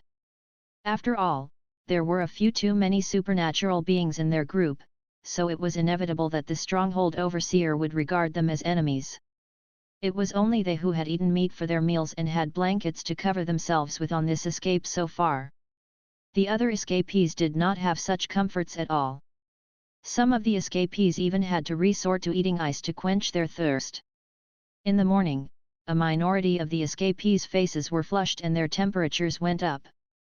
In their current condition, they most probably would not get up anymore. Ren Xiaosu knew that even the cleanest-looking snow in the wilderness had to be boiled for at least 15 minutes before it was safe for drinking. Bacteria is one of the most deadly things in the wilderness. Just because they could not be seen, some people would ignore their existence. A man whose face was flushed stood in front of Ren Xiaosu's group and blocked them from leaving.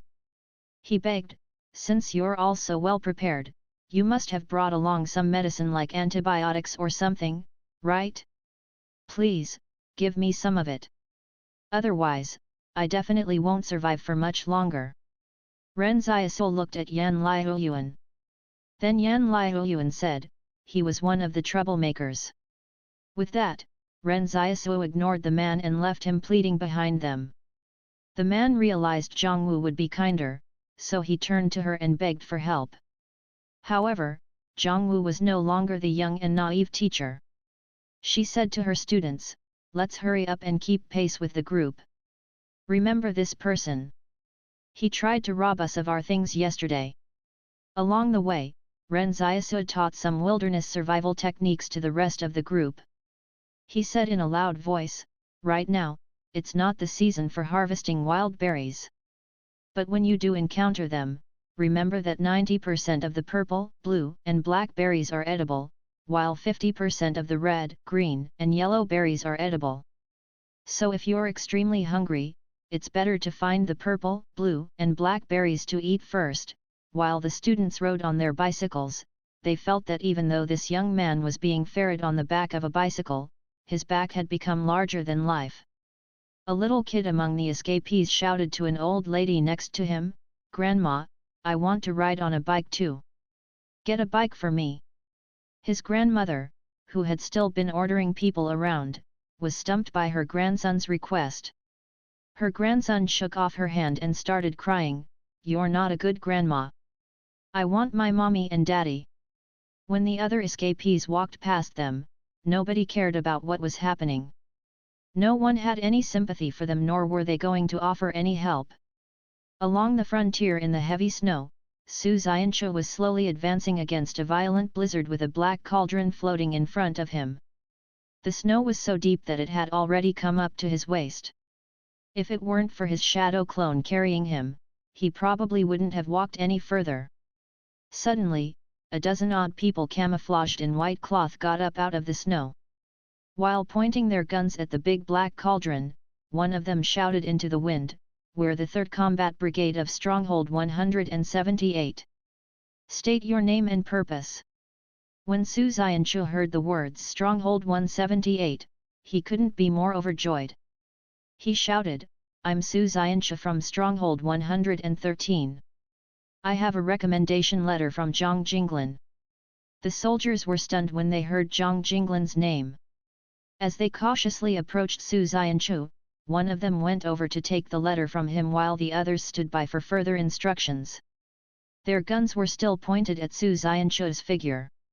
It was just that the Black Cauldron and Shadow Clone felt a little strange to them. "Brother, you're a supernatural being, right? Why do you have 2 types of superpowers?" The soldiers from the observation post buried under the snow seemed to understand supernatural beings very well. Su Xianchu was stunned by that question. "I'm not sure either. But can't I have 2 superpowers?" The person who questioned him read the letter and said to the person next to him, "It's really Commander Zhang's handwriting. The secret code in the letter is also correct." Everyone nodded. "Brother, come with us." They then led him towards Stronghold 178 in the distance. Currently, the walls of Stronghold 178 were white. It looked like it was encased within a wall of solid ice, giving it a sense of time-worn dilapidation. But it still looked exceptionally magnificent nonetheless. While they walked against the blizzard, someone asked, "Brother, did you come from Stronghold 113? That place is so far away." Su Xianchu shouted into the wind, "I came out of Stronghold 113 and went to Stronghold 112. Then I was forced to go to Stronghold 109 before finally heading here." The person next to him was stunned. "Brother, those strongholds you've been to are all gone now." Everyone around Su Xianchu stopped in their tracks. It seemed like they were seriously considering whether they should still take him to Stronghold 178. Su Xianchu hesitated for a while before saying, "It wasn't my fault." Creators thought, dear readers, regarding the east/west gate matters that affected which direction the experimentals would attack from. Stronghold 113 is in the northeast of Stronghold 109. Experimentals attacked from the east gate. Ren Xiaosu's family moved from the east to the west of the stronghold. Li Shenton wreaked havoc in the western district. The wrong directions have been rectified.